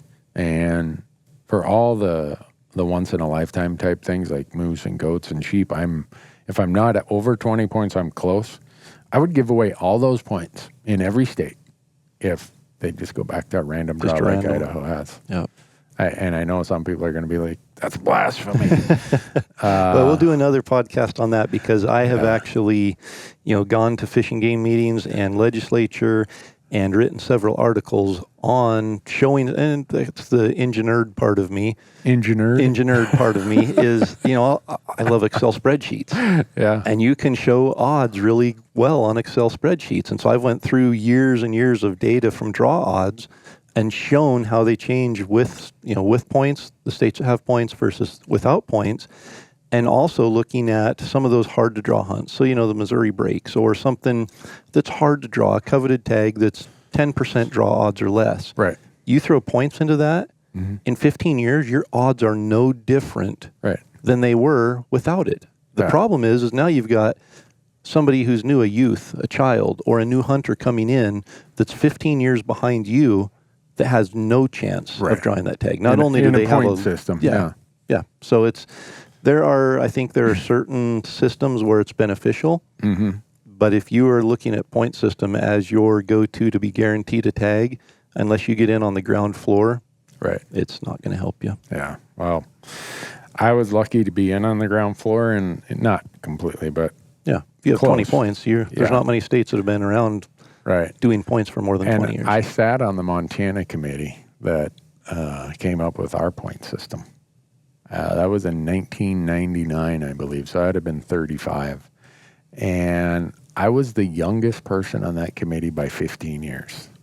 And when I suggested that we keep half of the tags out of the point system as a general, like just, random draw, you would have swore that I was there promoting some sort of illegal and immoral activity. Everyone's like, what?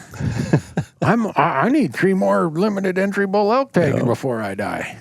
And I still think that was detrimental to, at least for certain hunts where if you have very few of the tags, what difference does a point system make if everyone's got the same number of points? Other than the people who don't, the young people who've been coming in, all it is it's just punitive to them. It's not beneficial really to anyone else.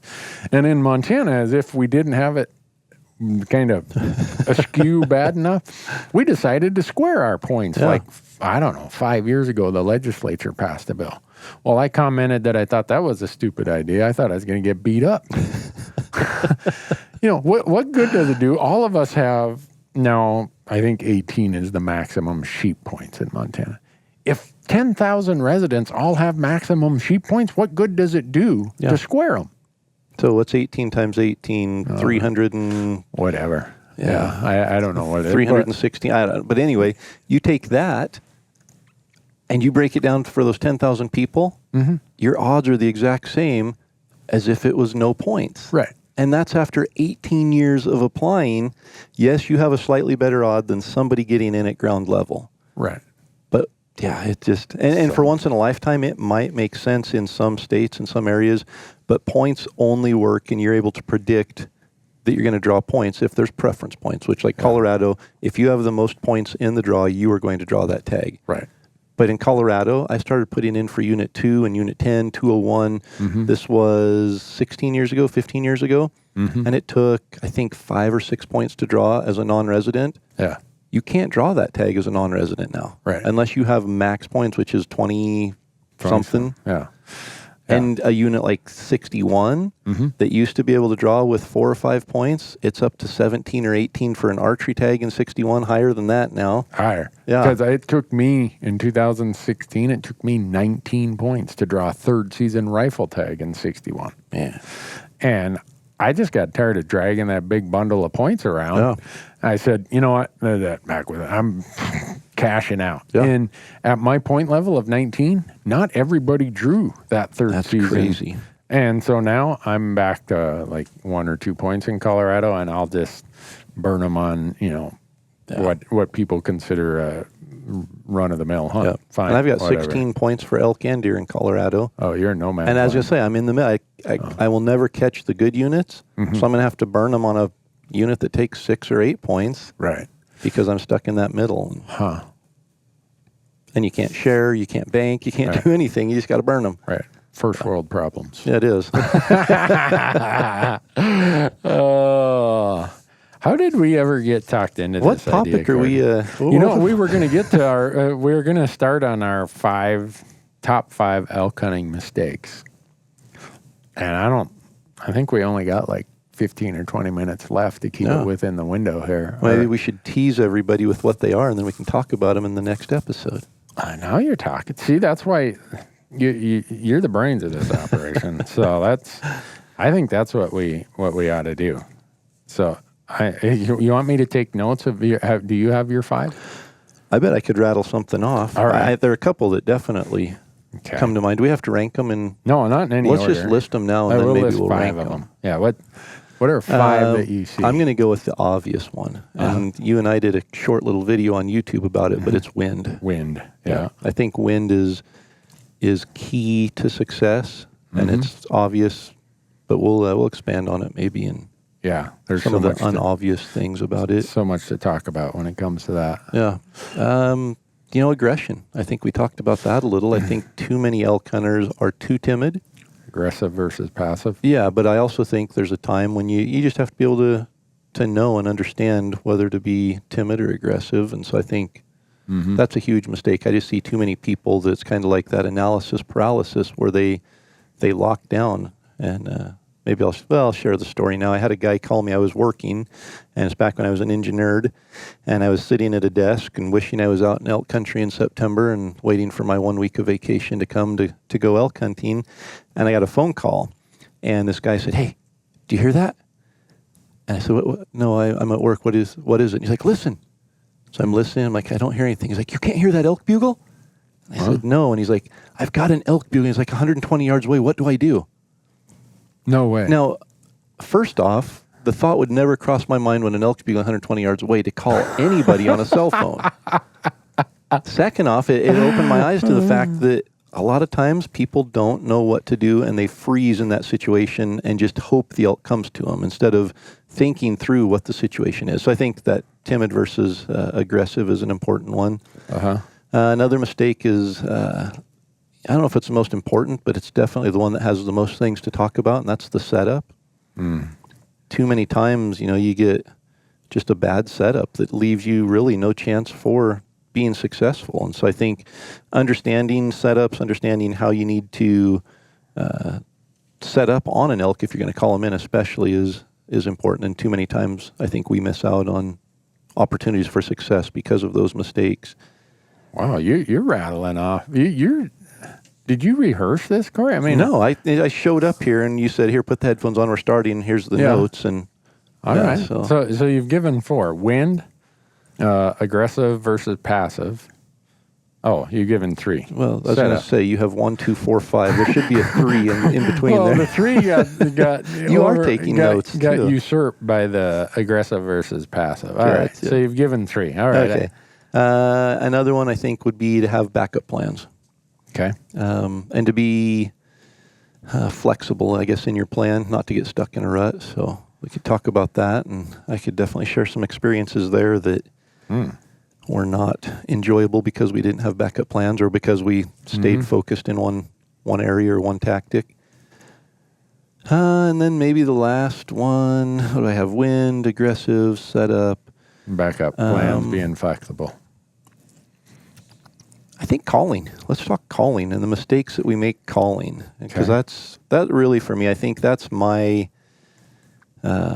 foundation for elk hunting is calling. Yeah. And it didn't come naturally. I made a lot of mistakes for a lot of years and learned a lot of hard lessons before I finally the light bulb came on. And really, when we talk about the average success rate being 10% success, or that means that 1 out of 10 people kill an elk every year, or it takes the average person 10 years to kill their first elk. I was an average hunter. Yeah. It took me 9 years to kill my first archery elk. Yeah. And I had so many incredible encounters that either I was too passive or I didn't pay attention to the wind or I set up wrong.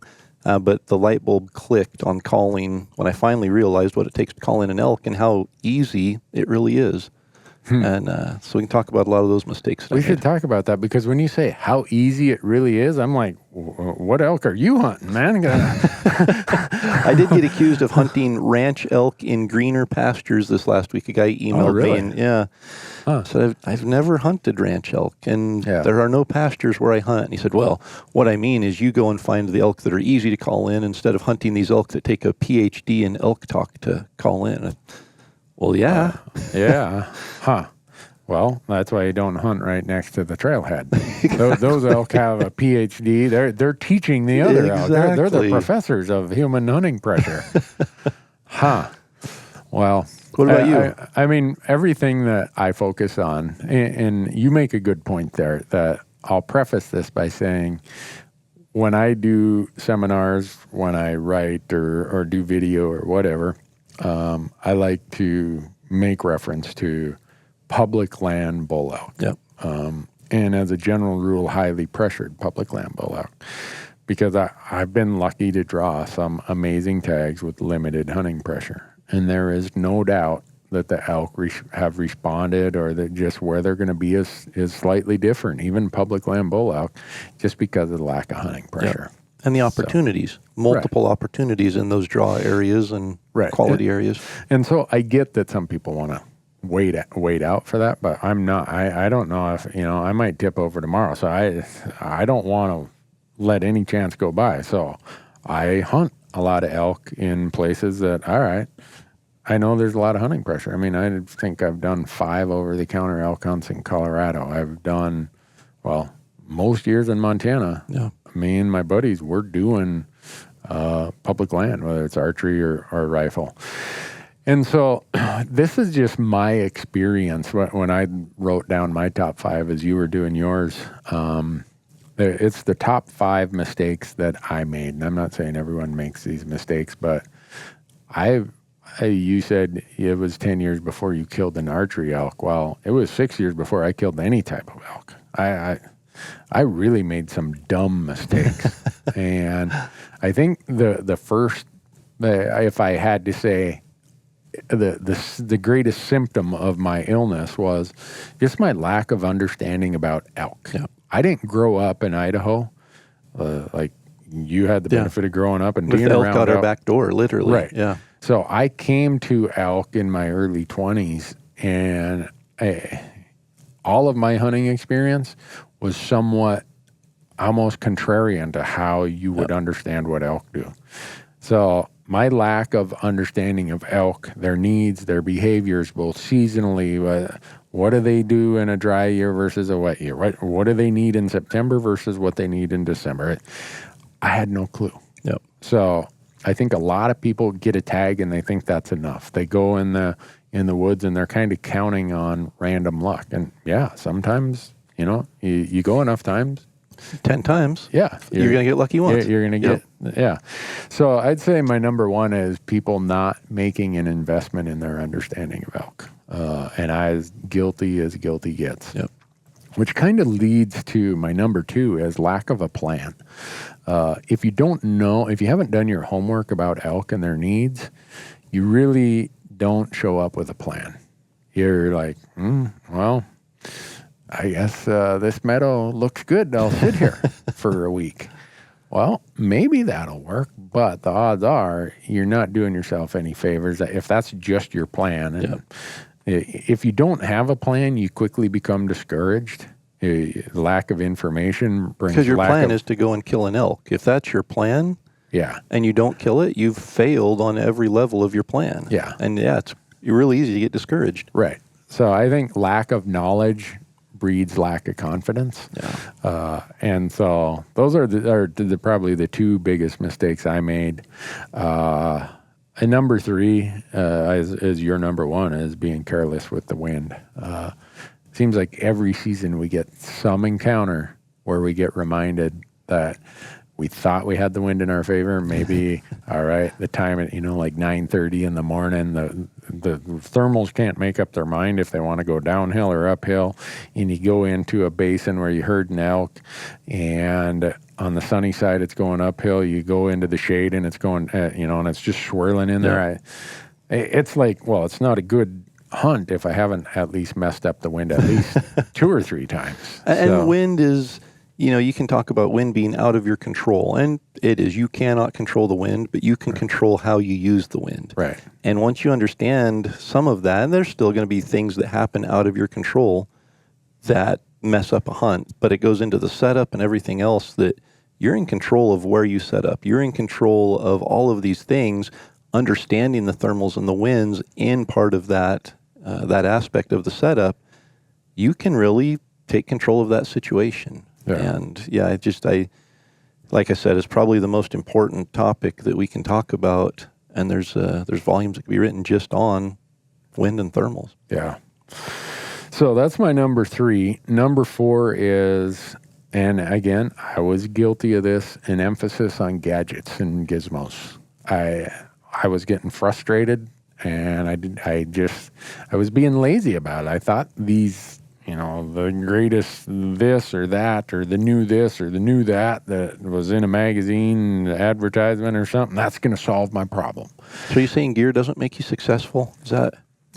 Not all gear makes you successful. Some certainly makes you more Contributes to comfortable it, yeah. and allows you to hunt more effectively. But I was like this guy who, if I spend enough money on gear and I carry a whole gunny sack full of doodads, Yep.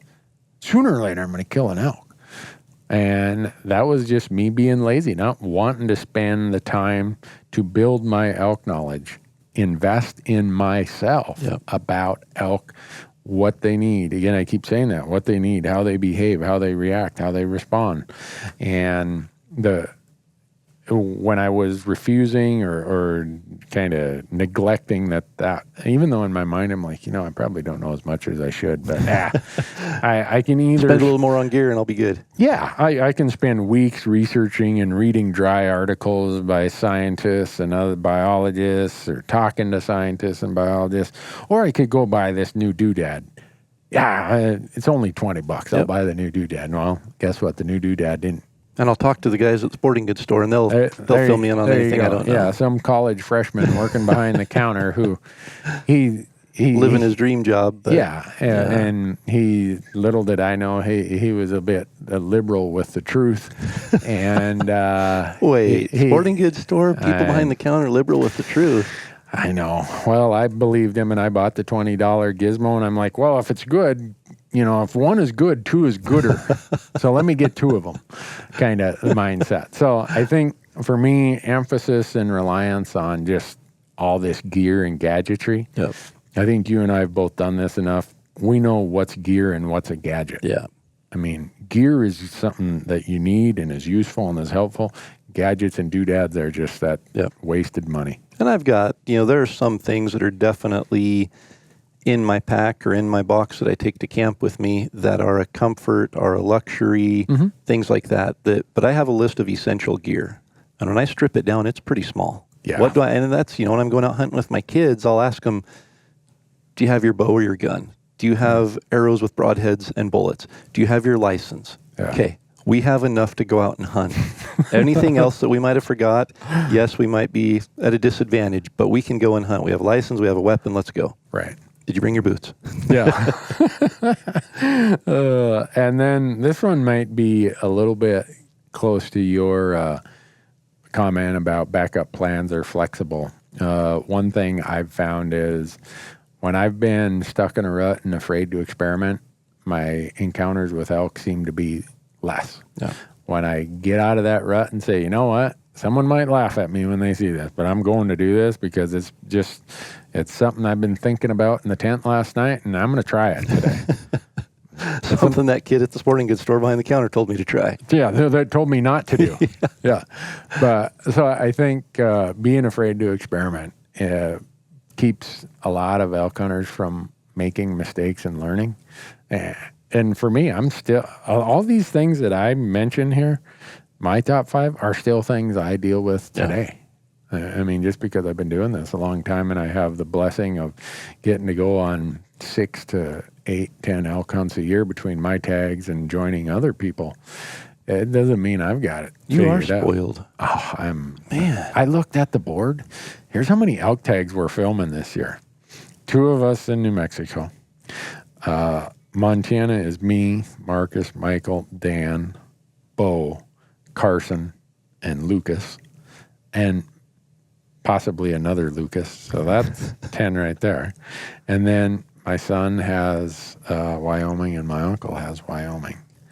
So we're 11 or 12. And then Lorenzo's Arizona. So we've got 13 elk hunts, 13 elk tags I'm going to be part of trying to fill this year. Your back's going to be sore. Well, the good news is everyone there other than Uncle Larry is younger than me. And you won't take advantage of that, will you? I will. Yeah. Hey, guys, I'm going to run into town. I know there's a Dairy Queen. I'm going to have a cooler full of dilly bars waiting for you at the truck when you get that elk packed out. Yep. Well, and this is another thing. People comment on this when they see our footage out on YouTube or Amazon. They're like, why are you always doing the gutting and gilling? Well, it's one of my favorite parts of the hunt. I mean, I usually tell a guest hunter, look, here's the deal.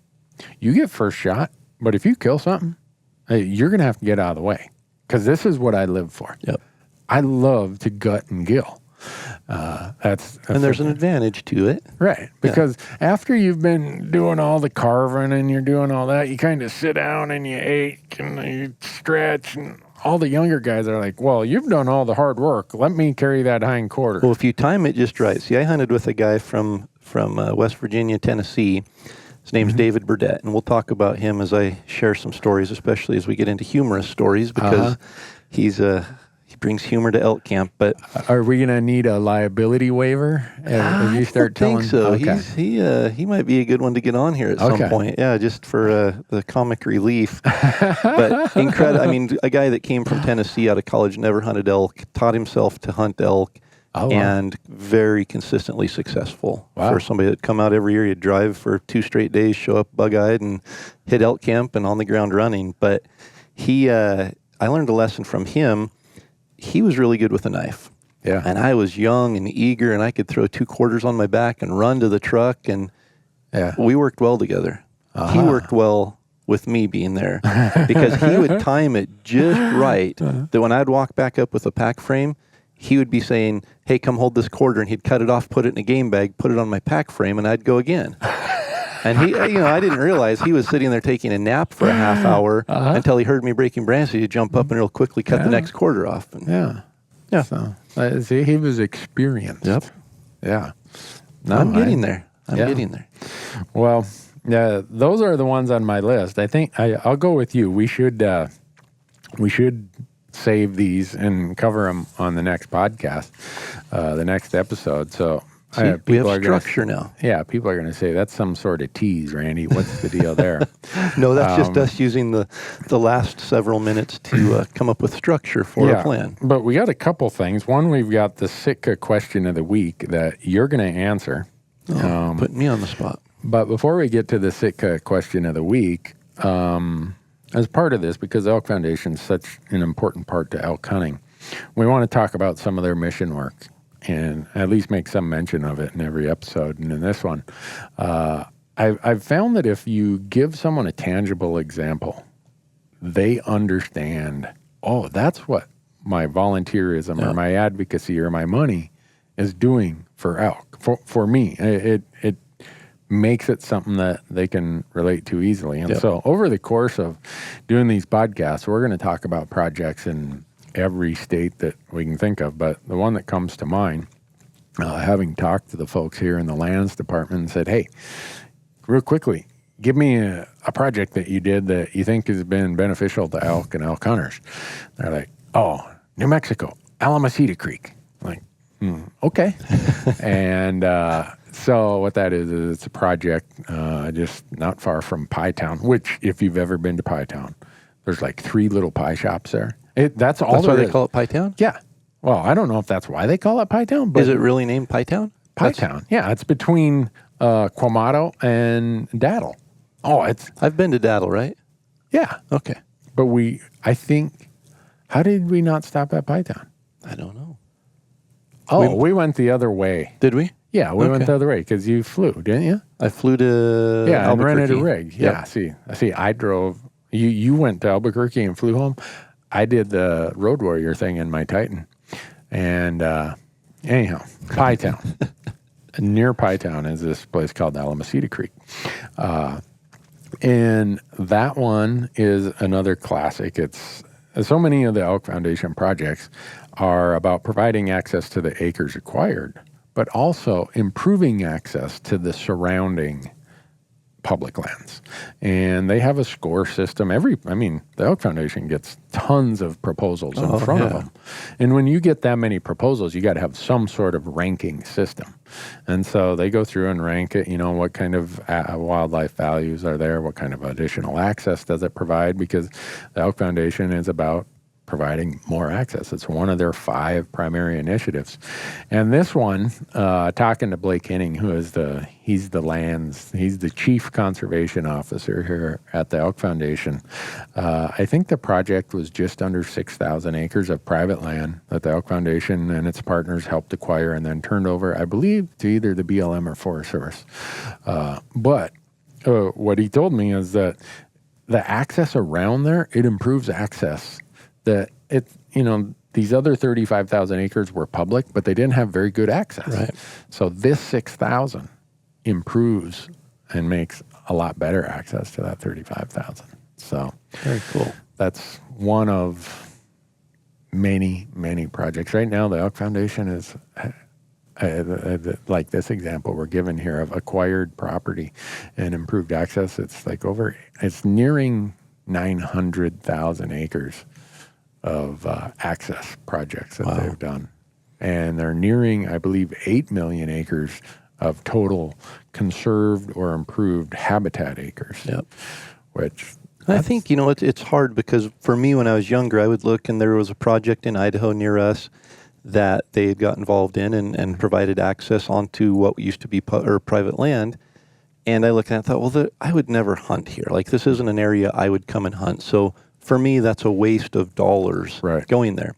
As I've grown older and gained wisdom, I realized that was primary winter ground or winter ground corridor that they were able to go in and improve and not have shut down to, you look at developments. If you have private land, and then in this area, it would have been prime development land for somebody to go and put ranchettes on. That would have completely disturbed how the elk migrate in that area and probably fouled them up to the point that they would have had to have moved winter grounds, which probably would have left them moving where they actually had habitat. Right. And so there's all these projects, whether it's winter grounds, whether it's access, all these different things that make elk hunting better. And it might not on the surface be a direct, like you're looking at it going, oh, I can go and hunt these 400-inch bulls that live all over by Bozeman. Yeah. You might not have that access to do that, but they are providing, winter grounds. They're opening access in areas that have previously been private and all of these things that contribute in a huge way. And you look at 8 million acres, that's not a small number. No, there has been improvements for elk hunting and elk habitat on those acres that otherwise wouldn't have happened. Like where we were hunting in New Mexico, I knew that the Elk Foundation had done a project there, and we walked in and I can't remember how we stumbled across it. I'm like, oh, this is where all this thinning happened. This is where all the grass is now growing. Yeah. It's on all these this 8 million acres is going out to mostly just about all public lands and weed control, getting rid of invasive weeds, prescribed burns, thinning, whatever it is to generate better habitat. Water projects, you name it. The whole list is there. And again, the Elk Foundation, their project advisory committees, because of money raised, a big chunk of it stays within that state for the purpose of the local volunteers on the project advisory committee saying, these are the ones we want to do.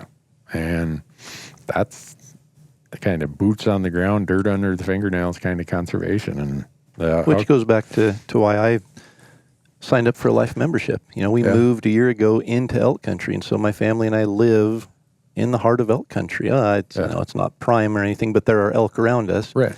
And it was a perfect opportunity to become a life member at that banquet, that's happening a few miles from my house. Cool.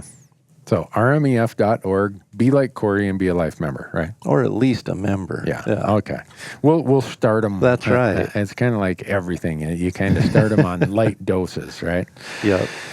All right. So with that, the Sitka question of the week, you're going to have to answer this because I don't own any trail cameras. Ooh. Okay.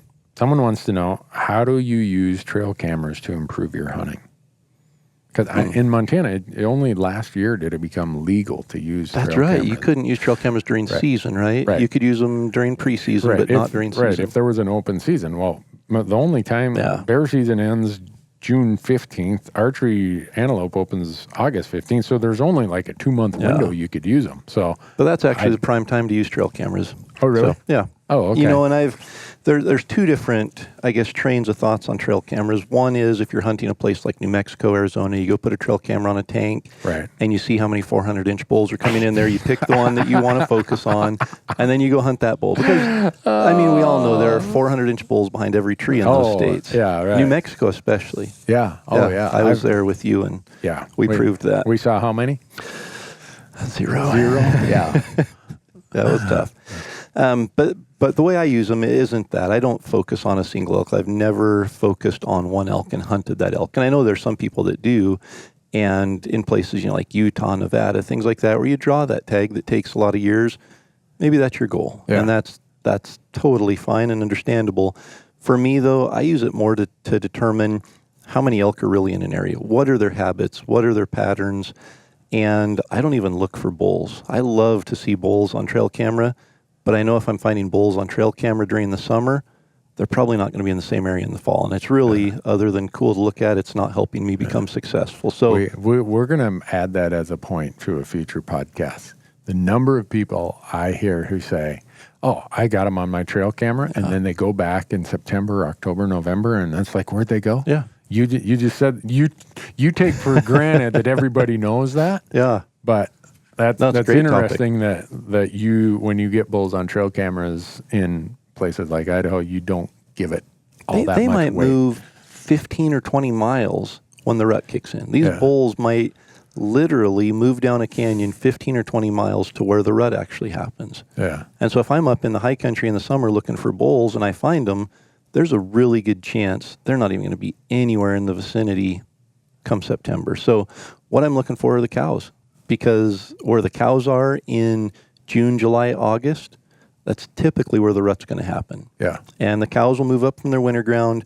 They will get into their calving areas, and that's where they raise their calves in the summer. It's a safe place. There's lots of feed. They raise the calves there. Well, lo and behold, the rut kicks in, and that's where they're at. And so if I can get in and find huge groups of cows, I usually don't put out trail cameras until the first part of July. Okay. And, the cows have had their calves. I'm not in disturbing that or anything. And I put them out 4th of July weekend, somewhere in there. And then by the 15th of August, I've found pretty much everything I need. And I don't usually check them until about the 15th of August. And as long as I'm getting lots of cows on trail camera, and I'm talking, I love to see groups of cows of 15 to 25, 30 cows, because I know that there's going to be multiple bulls coming into that area. It's not going to be one bull that comes in there and takes all those cows. There'll be multiple bulls that show up. And so I find those big groups of cows, and then September 5th, I just sit back in my lawn chair and wait for the bugles to start, and then I go chase them. I've been with you chasing bugles. There was no lawn chairs involved. There's a lot of track shoes involved. We do run and gun. So, Yeah. so trail cameras help me find the cows and determine the areas that are holding the most cows, which will turn into the most bulls. And as far as how to set them, some states allow you to put out bait. In Idaho, really? You can't hunt within, I forget the distance, but you can't hunt around bait for deer and elk. Yeah. In Oregon, you can. You can put up a salt lick. You can dump salt on the ground and climb up in a tree stand and hunt that pile of salt. Really? I did not know that. Arizona, you can put out minerals. And, so there are ways to attract animals to certain areas. Typically, I'm looking for either really good feed and water close by, good, well-used trail. Yeah. And that's going to tell me Okay. pretty much what I need to know with the cameras. Huh. Because right now I'm reading a lot of chatter about the Arizona Game and Fish Commission is thinking about making changes to their trail camera rules. Really? Yeah. Have you ever seen some of those tanks in Arizona? Yeah. When I had my tag last year, there was one tank that still had water. And we went down to water the llamas and look for tracks, do the normal thing. And I'm like, man, I got to go pee. And it took me a long time to find some safe space. Yeah. I mean, it's like, oh, there's a trail camera. Oh, there's one there. There's one there. And then, like, up on the rim country in Arizona, and the same can be said in Nevada or Utah or southwest Colorado or New Mexico, where it's really arid and water is a constricting resource. The number of trail cameras near a water source is really intense. Yeah. And so I've not really paid that much attention to it. I've read some of the comments. I guess part of the concern is it's not so much the cameras themselves, it's that the continual activity of humans coming in there to check trail cameras is displacing or keeping wildlife from using the water source. And I don't know if that's true or not, but that's the argument that I guess is being made down there. But you just look, elk don't like activity. No. They don't like pressure. And if you've got a four-wheeler coming in 4 times a day, different people checking. I've seen a tank with a post, a 4-inch or a 6-inch wood post next to the tank with probably 12 or 14 trail cameras on that one post. Yeah. And who knows, what was around it in the junipers and stuff around there. So that's not how I use trail cameras. Yeah. but it's effective, and especially you get the outfitters and stuff in some of those areas that their clients want to know what elk is in that area, and they want to focus on a specific animal, and that's how they do it. Right. Well, I'll let Arizona sort that out. Since I don't even own a trail camera, for me, it's like a discussion going on out there that's just static. It's a test pattern on the TV and I screen. love it's. I don't know. It's kind of like shed hunting. Shed hunting I don't do is that either. and that's for me. It's like an adult Easter egg hunt. I just never grew up, and I was like scurrying around in the mountains looking for something that nobody else has found. And trail cameras there's an anticipation when you walk in to check a trail camera. It's like, what was here when I wasn't here? Yeah. And we'll put them out in September. We'll find an active wallow, and I usually carry a trail camera. I've just got these little tiny, they're stealth cam. And I just carry one in my backpack with a memory card and a bunch of batteries. And if I find a wallow that's really active, I'll put it up. And during the week while we're hunting there, I'll just leave it. And then I'll come back at the end of the hunt just to see what was there. And we did it last year in Wyoming. There was a wallow on the road, and it was a rough, 2-track type road. Yeah.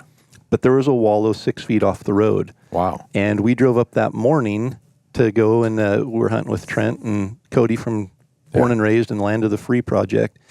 And I stopped in the dark and tied a trail camera to the tree, and we took off up the canyon and hiked in there. Trent shot his bull, and we packed it out, and Dirk and I came out, got the trucks, and drove around the mountain to meet everybody, and stopped and checked the trail camera.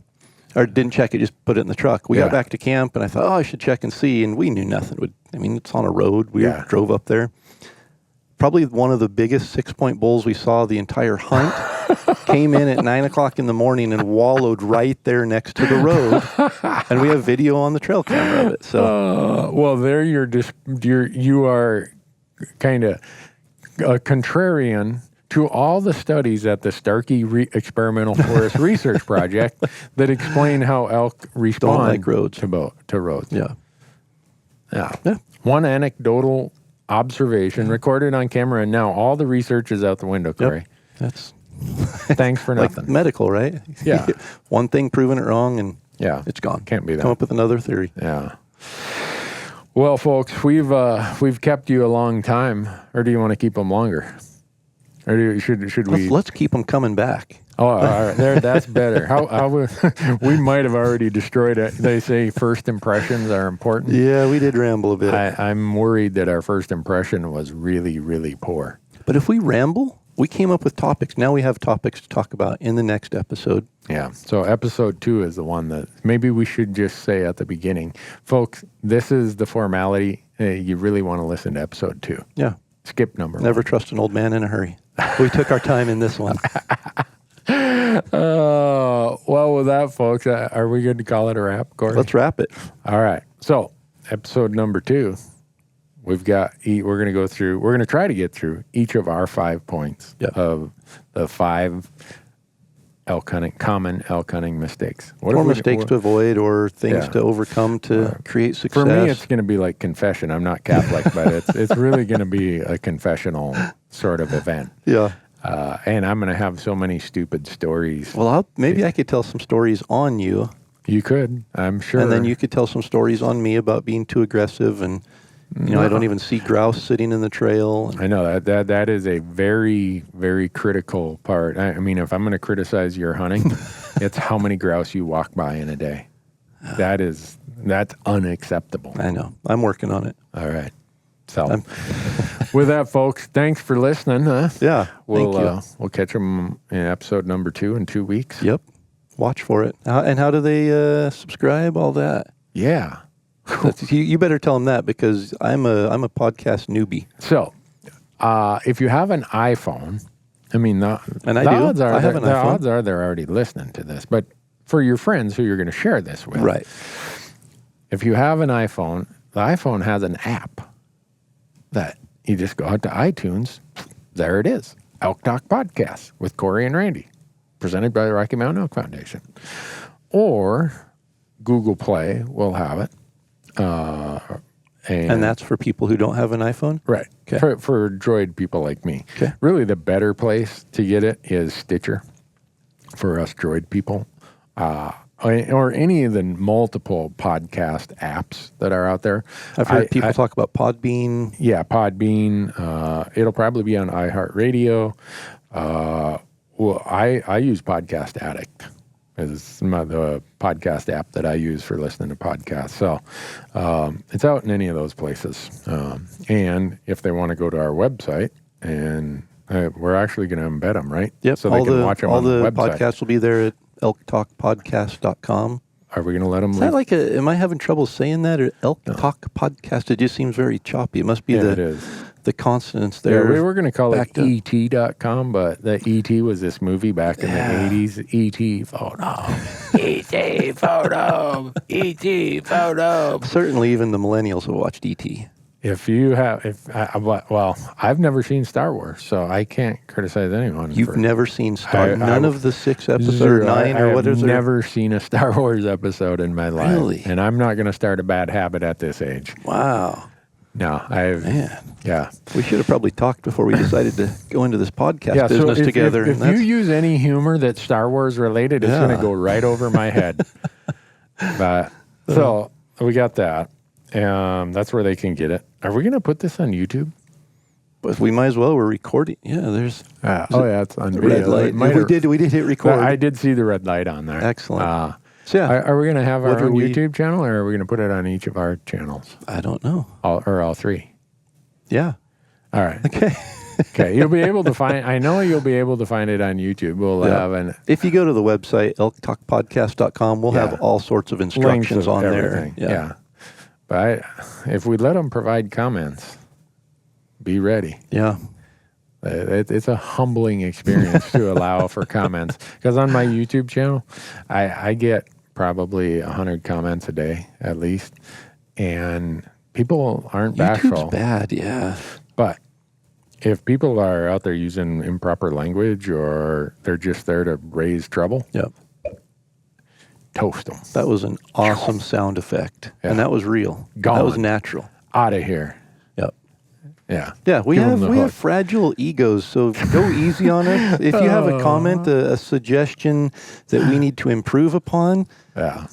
use some tact. We're totally Please. fine in trying to better ourselves, but man, I got an email this week about Randy that made me blush some of the language that was used, and Really? I've never said anything bad about Randy. Like literally bad. He spends too Wow. much time at Dairy Queen and chasing grouse, but those are things he knows. That must have just been the introductory paragraph then. Yeah, I deleted it after I got to the third sentence.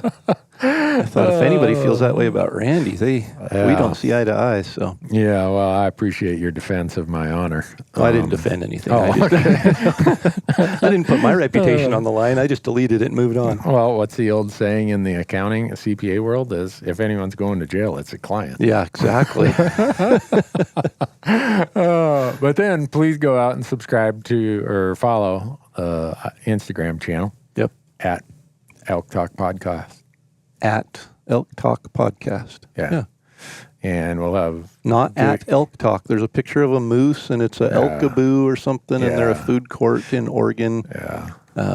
We should just try to buy that from I them. did. They wouldn't respond. I sent an email through their website. I contacted them direct message through Instagram. Really? And they only had like 6 Followers. pictures out there. They had like 34 followers. And I said, now's the time. Right. We're even willing. Randy has gift cards to Dairy Queen. We'll trade you. Right. Yeah, I do. I have currency. I have. Yeah. We call that Minnesota currency. Yeah. I mean, But never even heard back from them. So. really. Well, if any of you know the sushi cart in Oregon that is called Elk Talk. Elkaboo food court. I don't Whatever. remember. It has nothing to do There's with a elk. commission involved. Maybe we'll take them elk hunting for a day. You just messed up. No, we won't take them Yeah, elk hunting now for we're a day. going to have somebody in Oregon held hostage because their food court won't give up the rights to their Instagram page.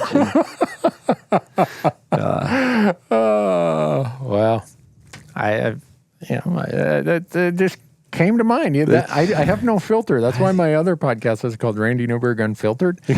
I don't have a filter. It just comes out. Well, we'll work on it. All right, folks. We've kept you for 2 hours and 20 minutes. Thanks for listening. And I'm Randy, I'm Corey. and we'll catch you on the next one.